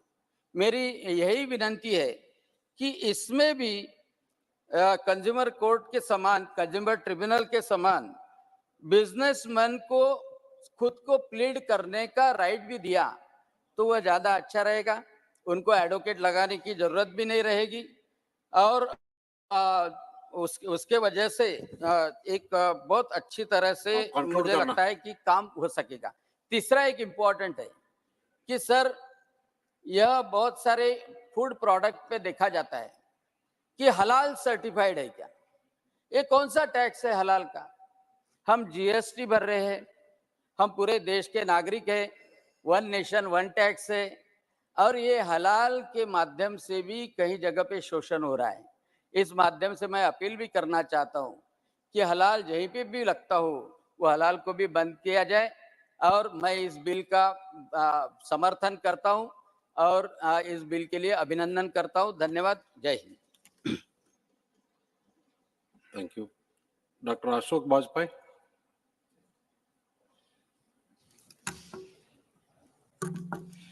माननीय उपसभापति जी, आज ऐसे महत्वपूर्ण विधेयक पर, संशोधन विधेयक पर बोलने का आपने अवसर दिया, इसके लिए आपका हृदय से आभार। महोदय, सरकारें इकबाल से चला करती हैं, विश्वसनीयता से चला करती हैं। ये प्रयास जीएसटी लगाने का बहुत पहले हुआ। जिस समय यहाँ पर कांग्रेस की सरकार थी उस समय भी जीएसटी लगाने का प्रयास हुआ, लेकिन राज्य सरकारों का विश्वास नहीं था भारत सरकार पर और इसके चलते कोई सहमति नहीं बन सकी। लेकिन 2014 में जब माननीय नरेंद्र मोदी जी के नेतृत्व में भारतीय जनता पार्टी की सरकार बनी और उस समय वित्त मंत्री के रूप में आदरणीय जेटली साहब ने इस दिशा में प्रयास किया और तमाम राज्य सरकारों से वार्ता करके जीएसटी काउंसिल का गठन करके, जिसमें तमाम राज्यों के वित्त मंत्री उसके सदस्य होंगे और उनके साथ बैठकर लंबी वार्ता करके उनके मन में जो भ्रांतियां थी, जो संदेह थे, उनका निराकरण करके एक सहमति बनाने का काम किया। तमाम राज्यों में अलग अलग पार्टियों की सरकारें थी, अलग अलग विचारधारा की सरकारें थी और जिनको एक मंच पर लाना और एक टेबल पर बैठ करके समाधान निकालना एक बड़ी बात थी। लेकिन इस सब के पीछे था इकबाल, माननीय नरेंद्र मोदी जी का इकबाल, भारतीय जनता पार्टी की सरकार का इकबाल। लोगों को ये विश्वास था कि मोदी जी जो कहते हैं उसे निभाने का काम करते हैं और जो भी वायदा करेंगे जीएसटी काउंसिल में, हमारे वित्त मंत्री उसको सरकारें पूरा करने का काम करेंगी। और उसका नतीजा हुआ कि 2017 में जीएसटी का गठन हुआ और जीएसटी को देश ने अंगीकार किया और तमाम राज्यों ने जीएसटी के अंतर्गत अपने को सहमति प्रदान की और उस दिन सारे देश में एक देश और एक कर की व्यवस्था लागू हुई। लंबे समय से इसकी स्थापना की चर्चा थी, चिंता थी और देश चाहता था, लेकिन ये संभव नहीं हो सका था। भारतीय जनता पार्टी की सरकार आने के बाद संभव हुआ। मान्यवर, आज देखें, आज जो टैक्स कलेक्शन हमारा है जीएसटी के माध्यम से 20 लाख करोड़ से ज्यादा 2022-23 का जो टैक्स कलेक्शन है वो 20 लाख करोड़ से ज्यादा का होगा और इस तरह से निरंतर आने वाले वर्षों में जो आज हमने 1,67,000 करोड़ का टैक्स इकट्ठा किया इस महीने में, आने वाले वर्ष में मैं समझता हूं 2 लाख करोड़ एक महीने में जीएसटी का कलेक्शन होने की उम्मीद है। इस तरह से अगर देखा जाए हमारी तमाम सारी लोक कल्याणकारी योजनाएं जो आज भारत सरकार की माननीय नरेंद्र मोदी जी की, चाहे हमारे प्रधानमंत्री आवास योजना हो, चाहे उज्ज्वला गैस कनेक्शन देने की बात हो, 80 करोड़ परिवारों को निःशुल्क भोजन देने की बात हो, चाहे 5 लाख तक का स्वास्थ्य बीमा आयुष्मान कार्ड के माध्यम से देने की बात हो, चाहे किसान सम्मान निधि, ये सारी चीजें हम लोग कल्याण की तभी कर पा रहे हैं जब हमारे पास करदाताओं के द्वारा पर्याप्त मात्रा में कर आ रहा है, जिससे कि हम इंफ्रास्ट्रक्चर डेवलपमेंट हो रहा है और साथ साथ लोक कल्याणकारी योजनाओं का भी पर भी तेजी के साथ काम चल रहा है। माननीय इस संशोधन के आने से ये कोई ऐसा बड़ा संशोधन नहीं है। 2017 में जीएसटी कानून बनने के बाद 2021 में ट्रिब्यूनल के इस पर संबंध में जो सुप्रीम कोर्ट के रजिस्ट्रार थे, उन्होंने कहा कि जो ये ट्रिब्यूनल का गठन है इसमें अशुद्धियां हैं और इसको संशोधित करने के लिए कहा गया। तो 2021 में इसके बाद ये अपेक्षा की गई कि हम इसको संशोधित करके, तो आज जो ये हम लेके आए हैं, जो हमारे माननीय निर्मला सीतारमण जी जो विधेयक लेके आई हैं, बिल लेके आई हैं, वो उसमें केवल ये संशोधन होना है कि चेयरमैन की आयु जो 67 वर्ष थी उसे बढ़ाकर 70 वर्ष करने का, सदस्यों की आयु जो 65 वर्ष थी उसे बढ़ा के 67 वर्ष करने का, और अगर इनकी पुनर्नियुक्ति होती है तो 2-2 साल की अवधि और बढ़ाई जा सकती है। और साथ ही साथ जो हमारे इसमें न्यायिक सदस्य होंगे उनको कम से कम 10 साल का कोर्ट का अनुभव हो और टैक्सेशन की प्रैक्टिस उन्होंने की हो, चाहे उच्च न्यायालय में की हो चाहे सर्वोच्च न्यायालय में, ऐसे व्यक्ति को ही सदस्य के रूप में नामित किया जाएगा और उसकी आयु जो है 50 वर्ष से अधिक हो। तो ये सारे प्राविधान करने का काम किया गया। माननीय मैं कहना चाहूंगा, इस सेंट्रल ट्रिब्यूनल के गठन के बाद हमारे तमाम सारे राज्यों के ऊपर जो तमाम बोझ होता था, एक सेकंड अपील का अवसर मिलेगा। जो राज्य ट्रिब्यूनल है उनके मामलों के बारे में अभी तक केवल एक रास्ता था कि हाई कोर्ट में अपील किया करते थे और जिसके चलते तमाम जीएसटी के मामलों के कारण हाई कोर्ट में केसेस की पेंडेंसी बहुत ज्यादा बढ़ जाती थी। लेकिन इस ट्रिब्यूनल के बनने के बाद करदाताओं को एक दूसरी अपील का भी अधिकार होगा कि स्टेट ट्रिब्यूनल के बाद सेंट्रल ट्रिब्यूनल में वो अपील कर सकेंगे और कोर्ट पर उच्च न्यायालय और सर्वोच्च न्यायालय में भी मुकदमों का बोझ कम हो सकेगा। इसलिए महत्वपूर्ण विधेयक है और मान्यवर इस विधेयक के आने से निश्चित रूप से करदाताओं को भी सुविधा होगी और तमाम सारे मामलों का जल्दी समाधान हो सकेगा, न्याय भी लोगों को जल्दी मिल सकेगा। इसलिए मैं माननीय वित्त मंत्री जी द्वारा लाए हुए इस संशोधन विधेयक का समर्थन करता हूं और अपेक्षा करता हूं सदन से इसको सर्वसम्मत से पारित करने का कष्ट करें। डॉक्टर अनिल अग्रवाल।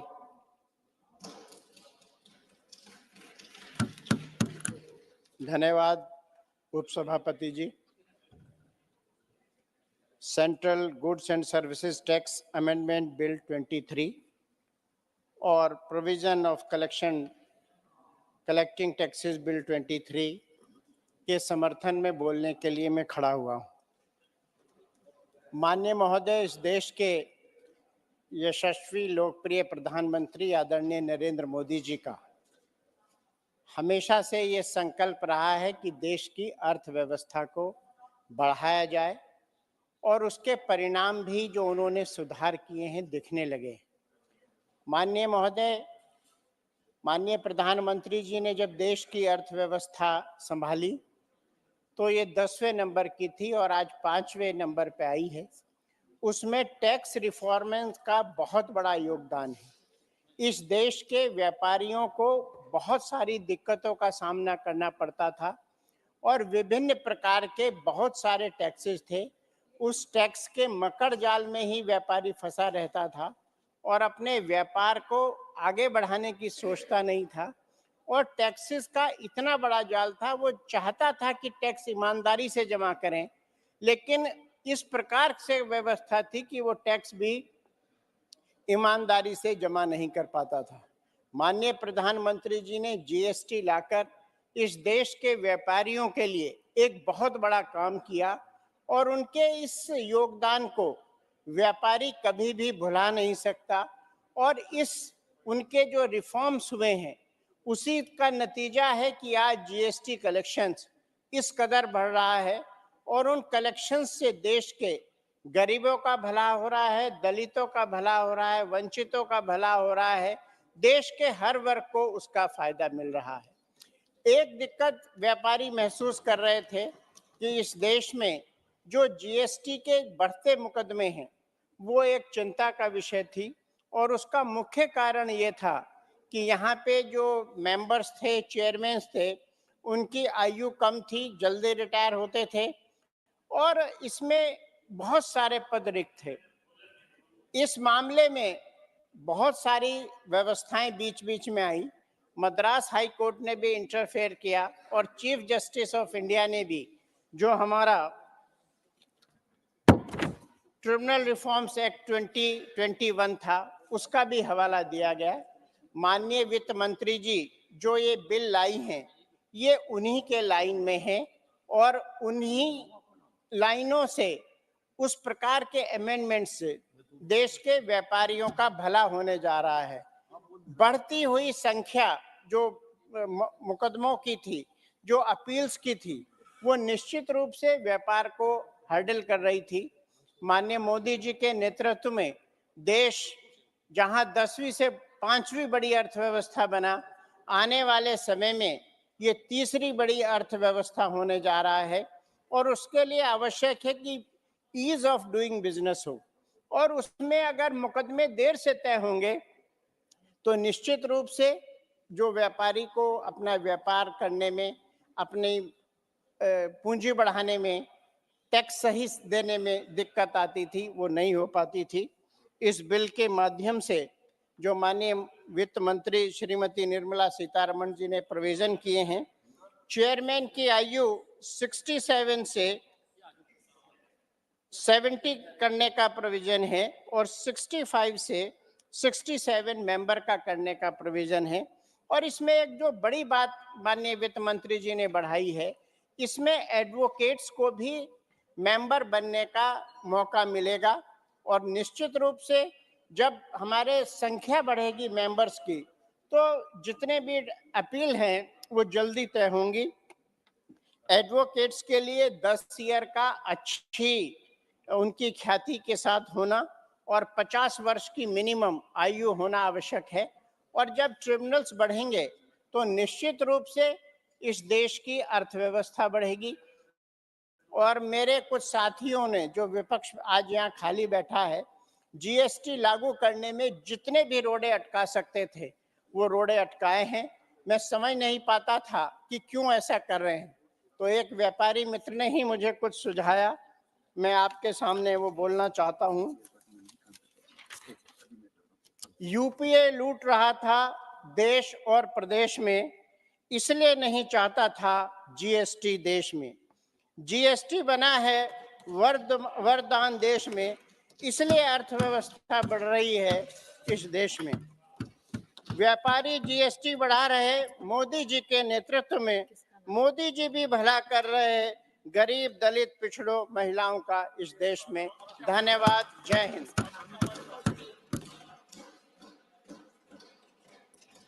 श्री प्रकाश जावड़ेकर। समय की सीमा कुछ नहीं, आप बोलिए जितना। कितना है? उपसभापति महोदया, जीएसटी एक आधुनिक भारत में हुई क्रांति है। इसके अनेक विशेषताएं, मैं 5 विशेषताओं को चिन्हित करूंगा। पहली विशेषता ये कि ये सभी राज्यों ने इकट्ठा आकर बनाया हुआ कानून, तय किए हुए रेट और तय किए हुए नियम, ऐसा कानून पहली दफा बना है। केंद्र सरकार अपने कानून करता है, राज्य सरकार अपने कानून करता है, लेकिन सभी राज्य इकट्ठा आकर ये कानून बना, ये इसकी सबसे बड़ी विशेषता है। और उसमें बीजेपी तो है ही, लेकिन बीजेपी है, कांग्रेस है, बीजेडी है, डीएमके है, सीपीएम है, वाईएसआरसीपी है, टीएमसी आम आदमी पार्टी है। देश के सभी राजनीतिक दल बाहर कुछ भी बोले, इकट्ठा आकर ये कानून तैयार हुआ, इकट्ठा आकर उसके नियम बने, इकट्ठा आकर उसके रेट तय हुए। ये कोऑपरेटिव फेडरलिज्म का एक अद्भुत नमूना है और इसलिए हमें गर्व होना चाहिए इस जीएसटी पर। और अरुण जी का स्मरण सभी करते हैं कि सभी राज्यों को साथ लेने के लिए उन्होंने भी बहुत मेहनत की। तो ये पहला विशेष है। जीएसटी काउंसिल ये दूसरा विशेष है। जीएसटी काउंसिल में सभी राज्य है, लगभग हर महीने 2 महीने में मीटिंग होती है, सभी वित्त मंत्री आते हैं, बाहर आके कुछ भी बयान दे, लगभग 90% डिसीजंस यूनानिमसली हुए हैं। इसमें मेजॉरिटी की प्रोविजन है, लेकिन निर्णय यूनानिमसली हुए। इतनी पारदर्शिता केंद्र सरकार ने रखी, इसीलिए ये इस तरह के निर्णय एकजुटता से हुए। तीसरा है कि इससे सबसे जो बड़ा मुद्दा था कि 30-40 कर वो एक हो गया, तो उससे पूरा लोगों की तकलीफ समाप्त हुई। और एक पहलू है जिस पर ध्यान नहीं ज्यादा जाता। मुझे एक दिन शाहपुर जी पालन जी के मुखिया मिले, तो वो कह रहे थे कि हमारे 30,000 वेंडर्स हैं, लेकिन 6,000 ही रजिस्टर्ड थे। अब जीएसटी में एक जादू आई है, इनपुट क्रेडिट। इनपुट क्रेडिट के मिलने के लिए अब सबको लाइन में लगना ही पड़ता है, सर्कल में आना ही पड़ता है। तो अब 6,000 जहां थे वहां 30,000 हो गए। तो टैक्स का हिसाब दिया मोदी जी ने, देश को अकाउंटेबल बनाया और आसान भी बनाया। ये मोदी जी के राज की विशेषता है और जीएसटी उसका उदाहरण। तो इसलिए और 2 चीजें है ही कि स्टेट जीएसटी का तुरंत क्रेडिट राज्य को मिलता है, तुरंत 1 मिनट में। तो ये पहले कभी नहीं होता था। केंद्र से कुछ आना है तो कितनी प्रतीक्षा करनी पड़ती थी कांग्रेस के जमाने में। लीकेजेस सारे बंद हो गए, क्योंकि अब लुका छपी कोई नहीं कर सकता। अब बात सीधी हो गई कि हर एक कोई अपना टैक्स भरेगा तो उसको आगे इनपुट क्रेडिट मिलेगा। ये चेन चलती रहेगी और फाइनली जो वैल्यू एडेड टैक्स है वो सरकार को मिलेगा और इसका कलेक्शन भी बढ़ रहा। 1,60,000 करोड़ हर महीने, यानी लगभग 20 लाख करोड़ रुपए साल भर में केवल इसी एक टैक्स से मिल रहे हैं। और ये सबसे पारदर्शी दुनिया की सबसे आसान सिस्टम बनी है, ये भी मैं कहना चाहता हूं। मुझे दूसरा एक उसकी विशेषता लगती है कि कंटिन्यूअस रिफॉर्म हुए हैं।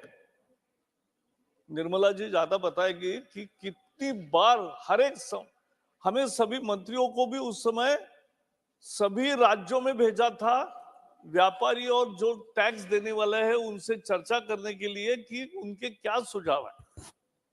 सुझाव मांगने के लिए दरवाजे में जाने वाली ये पहली सरकार, और सुझाव लिए और उस दुरुस्त भी किए।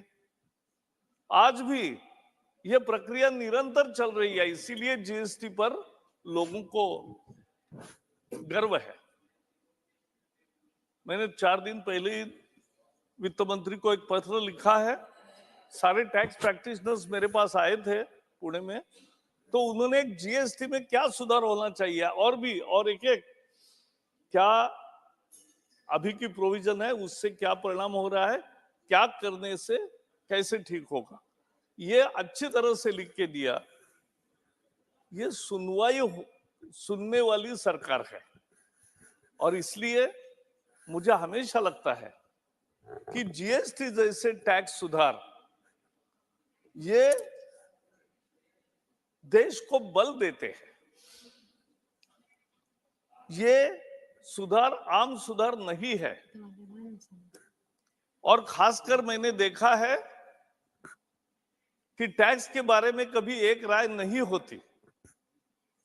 मैं महाराष्ट्र से आता हूं। महाराष्ट्र में ये मनरेगा जो आज है वो पहले हमारे यहां रोजगार गारंटी योजना शुरू हुई थी 72 के अकाल में। तब प्रोफेशनल टैक्स लगाया था जो ज्यादा कमाते हैं उन पर। वो प्रोफेशनल टैक्स एक टैक्स था जो उदाहरण की सभी पार्टियों ने एक साथ तय किया और सर्वसम्मति से पास हुआ। ये कानून ऐसा ही हो गया और इसलिए जीएसटी ये बहुत महत्वपूर्ण माइलस्टोन है भारतीय अर्थव्यवस्था के सुधार में, पारदर्शिता लाने में।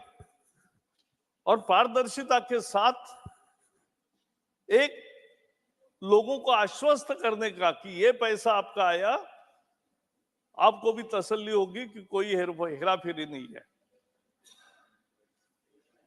जीएसटी के कुछ केसेस होते हैं जिसमें कोई अधिकारी गड़बड़ी करते हैं तो बीच बीच में उनकी भी छानबीन होती है और ऐसे अधिकारी निलंबित भी हुए हैं। तो ये एक सुदृढ़ प्रशासन का परिचय है और इसलिए मेरा मानना यह है कि जीएसटी जैसे कानून, जैसा तिवारी जी ने कहा,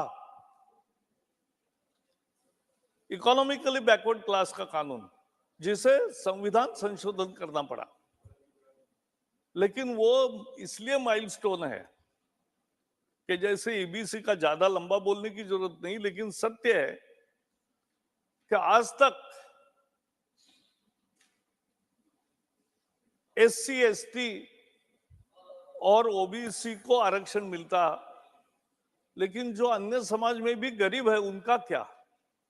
तो गरीबी के आधार पर आरक्षण मिले, ये पहली दफा हुआ कानून और लोगों ने सहर्ष स्वागत किया, स्वीकार किया, सभी समाज उसमें आते। और इसलिए इस तरह के जो सुधार हुए हैं मोदी सरकार में, उसमें एक बेहतरीन पहलू है जीएसटी। यह हमेशा यादगार रहेगा और लगातार इसमें सुधार होता रहा है। ये मुझे बहुत महत्वपूर्ण लगता है क्योंकि नहीं तो फिर वहां अटक जाता है। लेकिन यह हर एक को अब सुकून है कि हमें अगर कोई अनुभव आया, गलत आया, शिकायत है तो शिकायत करेंगे, उसका सुधार होगा। तो ये इस कानून के सारे पहलू है, जो विशेष पहलू थे मैंने बताए। बहुत बहुत धन्यवाद। श्री दीपक प्रकाश जी। धन्यवाद। इस महत्वपूर्ण बिल में मुझे बोलने का आपने अवसर दिया, इसके लिए मैं दिल की गहराई से आपका अभिनंदन करना चाहता हूं। मैं इस बिल के समर्थन में खड़ा हूं।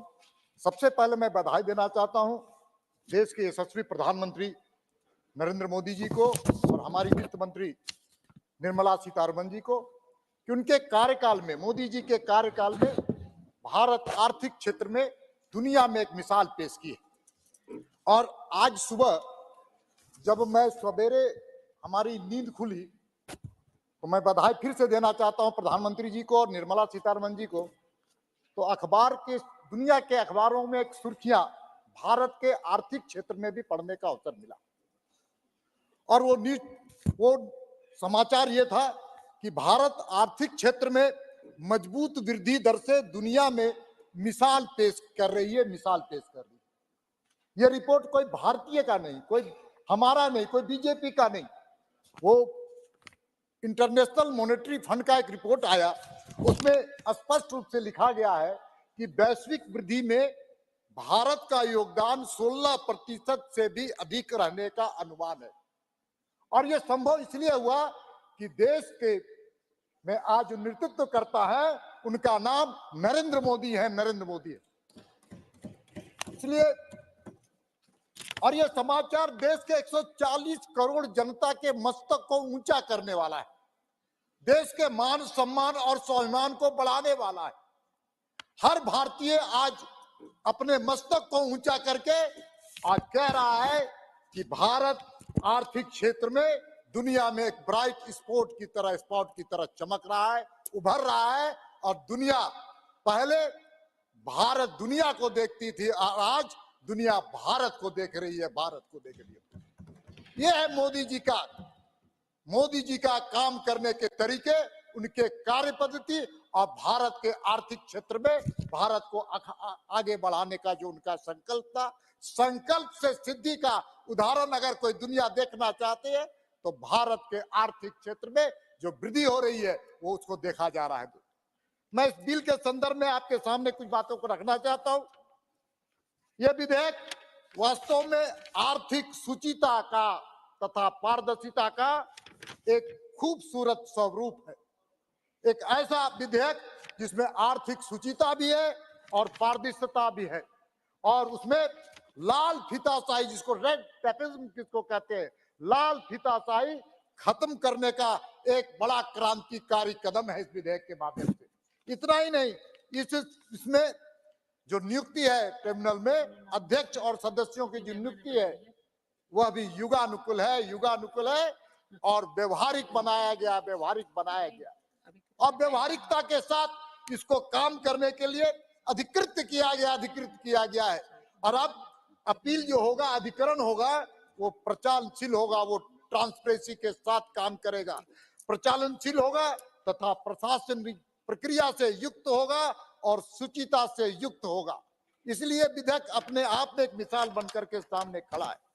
इसलिए मैं कुछ चीजों को आपके सामने रखना चाहता हूं। उपसभापति महोदय, आज दुनिया भारत की ओर देख रही है और इसलिए जो कुछ चीजें मेरे पास आंकड़े हैं, कुछ आंकड़े को इस सदन में रखना चाहता हूं कि नेशनल स्टैटिस्टिकल ऑफिस जो NSSO के द्वारा पिछले सप्ताह जारी जो GDP अनुमानों से पता चला है कि चालू वित्तीय वर्ष की दूसरी तिमाही में भारत अर्थव्यवस्था में उम्मीदों से अधिक, दुनिया जितनी उम्मीद की थी, दुनिया के जितने आर्थिक विशेषज्ञ भारत के आर्थिक प्रगति पर उम्मीद किए थे, उससे भी ज्यादा 7.6% की स्वच्छ दर से बढ़ी है।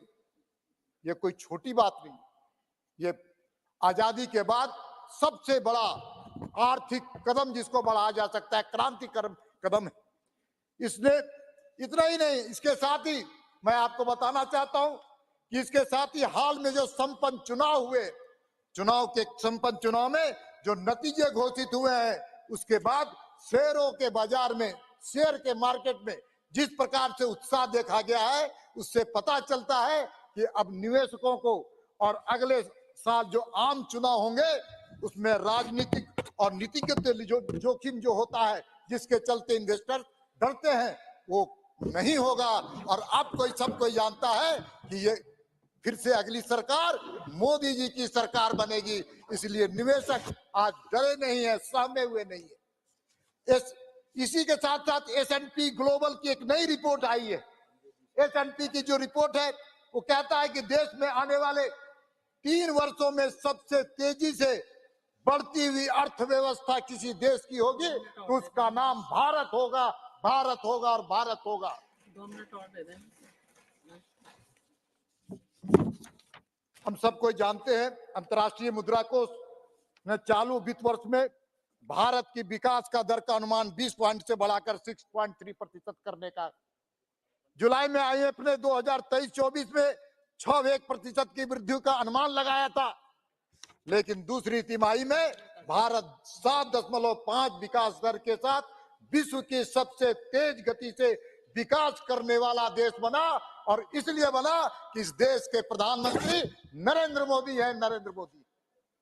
इतना ही नहीं, जो नवंबर 2023 में जो GST का संग्रह 1.68 ट्रिलियन रुपए हुआ, वित्त वर्ष में 2023-24 में नवंबर के समाप्ति के समय में सकल GST संग्रह औसतन 1.66 लाख रुपए प्रति माह था। यह एक आश्चर्यजनक वृद्धि था। वो वास्तव में अपने आप में भारत के लिए भारत की जनता के लिए एक बेहतर और अच्छा आर्थिक संग्रह का एक कदम। अक्टूबर महीनों में जो आईआईपी का जो रिपोर्ट आया, जो इंडियन इंडस्ट्रियल प्रोडक्शन का, वो आईआईपी में 11.7 के साथ पिछले 16 महीने में उच्चतम स्तर पर था। ये उच्चतम स्तर पर था, ये आईआईपी का रिपोर्ट है। उसके साथ मैं आपको बताना चाहता हूं कि मोदी जी के कालखंड में जो आधारभूत संरचना के कुछ ऐसे चीजें हैं जिसके उत्पादन में एक रिकॉर्ड वृद्धि हुआ, और रिकॉर्ड वृद्धि का कुछ मैं उदाहरण आपके सामने रखना चाहता हूं सभापति महोदय। बिजली उत्पादन में हमने 20.3% हम सब लोगों का बढ़ा है। हम सब कोई जानते हैं कि पिछले सरकार की तुलना में अगर हम करें तो बिजली उत्पादन 20.3% बढ़ा, और इसका मूल कारण है मोदी जी के नीतिगत निर्णय और उनके कार्यकाल के पॉलिसी पैरालिसिस को खत्म करके देश को आगे बढ़ाने का संकल्प नरेंद्र मोदी जी ने लिया। उसी के चलते बिजली के उत्पादन में वृद्धि हुई। कोयले के उत्पादन 18.4% की वृद्धि हुई। हम सब कोई जानते हैं पिछली सरकार, कांग्रेस की सरकार, कोयले घोटाले में मस्त सरकार, आज अगर उपस्थित रहते तो अच्छा रहता, उनको सच का सामना हम सब लोगों के माध्यम से होता। लेकिन सच है कि कांग्रेस को कभी सच पसंद नहीं है, इसलिए कोयले के उत्पादन में मोदी जी के नेतृत्व में 18.4% बढ़ाने का काम है। उसी प्रकार से सीमेंट का उत्पादन, इंफ्रास्ट्रक्चर में सीमेंट का भी बहुत बड़ा उपयोग होता है। किस प्रकार से आधारभूत संरचना को प्रधानमंत्री नरेंद्र मोदी गांव देहात टोले बस्ती तक ले जाने का संकल्प था, उसको पूरा करने का काम किया। इसलिए सीमेंट के उत्पादन में भी 17.1% की वृद्धि हुई। ये कोई छोटा काम नहीं है, और ये संभव इसलिए हुआ कि देश के प्रधानमंत्री नरेंद्र मोदी है। इसी प्रकार से इस्पात के उत्पादन में 11 की वृद्धि हुई, और ये इस्पात के उत्पादन में हम कह सकते हैं कि दुनिया में इस्पात उत्पादन में भारत ने एक नई मिसाल पैदा की है, एक नई मिसाल पैदा की है। दुनिया देख रही है कि भारत में किस प्रकार से कच्चे इस्पात का उत्पादन बढ़ा है, और उत्पादन बढ़ने से, इस्पात के उत्पादन बढ़ने से स्मॉल स्केल इंडस्ट्रीज में भी लगातार बढ़ोतरी हुई है। उसी प्रकार से प्राकृतिक गैस का उत्पादन 9.9% बढ़ा है। ये कोई छोटी बात नहीं है, एक बड़ी देश को बढ़ाने का ये संकल्प से सिद्धि का ये प्रमाण है। साथ ही साथ जिसको उर्वरक उत्पादन जिसको कहते हैं किसानों के लिए, ये सरकार समर्पित सरकार, समर्पण भाव से काम करने वाली मोदी जी की सरकार 1 मिनट में पूरा करें। 1 मिनट बस, हम खत्म कर देंगे। उर्वरक उत्पादन में 5.3% बढ़ा है, और किसानों के हित में काम करने वाली सरकार ये मोदी जी की सरकार साबित हुई है। पेट्रोलियम रिफाइनरी के उत्पादन की बात किया जाए तो 4.2% बढ़ा है, और इसी प्रकार से कच्चे तेल का उत्पादन में 1.3% बढ़ा करके भारत के मान और सम्मान और स्वाभिमान बढ़ाने का काम नरेंद्र मोदी जी की सरकार ने किया है। अक्टूबर में कुल निर्यात 9.43% था, लेकिन उससे बढ़ करके 62.26 बिलियन अमेरिकी डॉलर हो गया। भारत के निर्यात को किस तरह से बढ़ाने का काम भारत की सरकार मोदी जी के नेतृत्व में कर रही है। हम जानते हैं कि हम एक्सपोर्ट में आत्मनिर्भर भी भारत बन रहा है, और साथ में दुनिया में सामानों की आपूर्ति करने का भी भारत एक हब बन के सामने आया है। उसी प्रकार से अक्टूबर 2023 में घरेलू हवाई यातायात में 11 की वृद्धि देखी गई है। हम समझ सकते हैं एयर कनेक्टिविटी के माध्यम से, बस 1 मिनट खत्म करके। इसी प्रकार से शुद्ध प्रत्यक्ष कर संग्रह बीत वर्ष 2013-14 में 6.38 लाख करोड़ रुपए से बढ़कर के वित्त वर्ष में 2022-23 में 16.61 लाख करोड़ रुपए हो गए। 160% वृद्धि की गई, और यह संभव इसलिए हुआ कि मोदी है तो मुमकिन है, मोदी है तो मुमकिन है। इसलिए हम आपसे अनुरोध करना चाहते, सदन से अनुरोध करना चाहते कि वित्त मंत्री जी के द्वारा लाया हुआ ये बिल देश के आर्थिक सुधार में एक नया कदम है, क्रांतिकारी कदम है। हम सब मिलकर के इस बिल का समर्थन करें। आपने मुझे बोलने का अवसर दिया, बहुत बहुत धन्यवाद। Shri doctor Sikandar Kumar.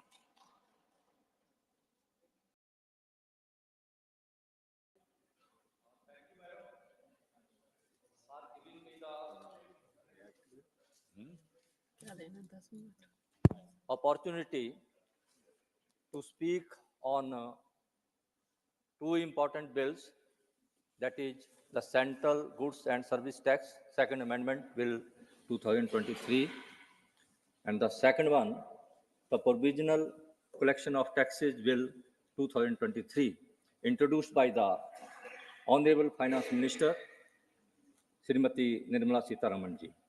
Madam, the Central Goods and Services Tax, Second Amendment Bill 2023, it has been proposed by the Modi government to amend the Central Goods and Services Tax Act 2017. According to the provision of the bill, the Central Goods and Services Tax Act 2017 is being aligned with the Tribunal Reforms Act 2021 to initiate the administrative process for the operationalization of the goods and services tax appellant tribunals. The proposed bill allows for the appointment of advocates with 10 or more years of substantial experience in indirect taxes before the appellant tribunal, the High Court or the Supreme Court as judicial members of the GST appellant tribunal. Madam, in September 2023, the government notified 21 benches of the GST appellant tribunal. However, the advocates were not eligible to become members, unlike other tribunals. Furthermore, it increases the retirement age of both the president and serving members of appellant tribunals. In the line with the Tribunal Reforms Act 2021, the bill has fixed the minimum age for tribunal members at 50 years.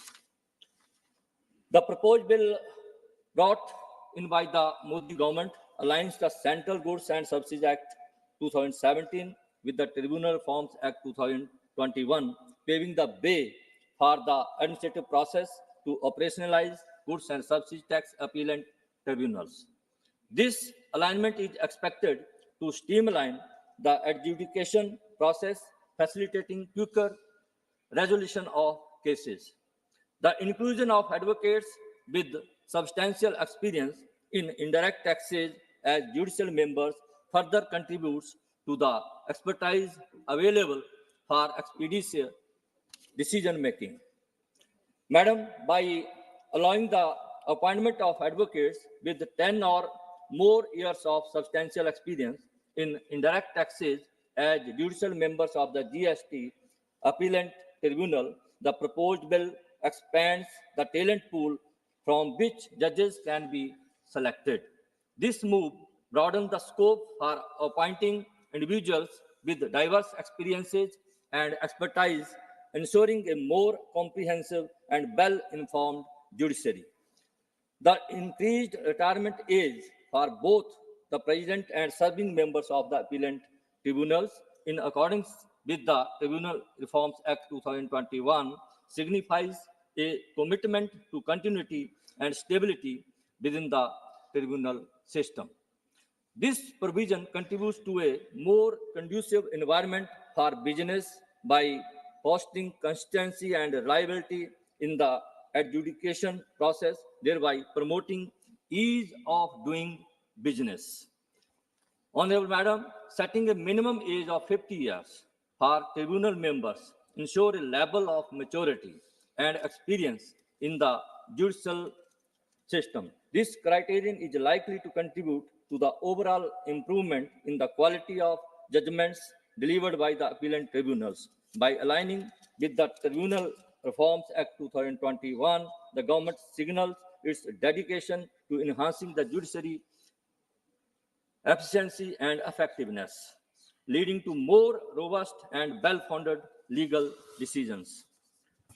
Madam, as for the Provisional Collection of Taxes Bill 2023 is concerned, it provides for giving immediate effect for a limited period to provisions in bills relating to the imposition or increase of duties of customs or excise with or without change in tariff classification. The bill also provides for the repeal of provisional collection of Taxes Act 1931.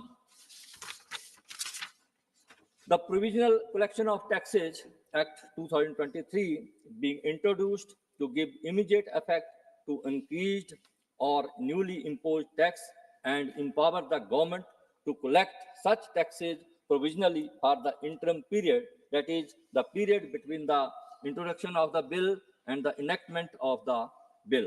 This interim period is limited to 75 days. Further, there are provisions in the bill to refund these provisionally collected taxes in certain cases where the bill is not enacted within 75 days or enacted with amendments. This bill replaces the erstwhile Provisional Collection of Taxes Act 1931. The power to immediately implement the increased taxes is required in order to moderate domestic prices, avoid speculation in the market, provide protection to domestic industry on immediate basis, as well as revenue consideration. Indian states like Maharashtra, Rajasthan, Karnataka have their respective Provisional Collection of Taxes Act. In recent years, PCTA 1931 was invoked to implement various announcements like increasing duty on specified cigarettes in 2023 and implement phased manufacturing program on smart meter hearable devices in 2022. In the case of income tax, the tax changes are made in the finance bill for the next financial year. Thus, the power to immediately implement and collect tax provisionally is not required. In the case of GST, the design and structure of GST is such that all rate changes can only be carried out based on recommendation of the GST Council, which has representation from both center and states. In addition, the effective date of rate change is synchronized between center and states so as to enable both center and states to carry out similar changes in their respective GST laws. Hence, the power to collect tax provisionally is not required.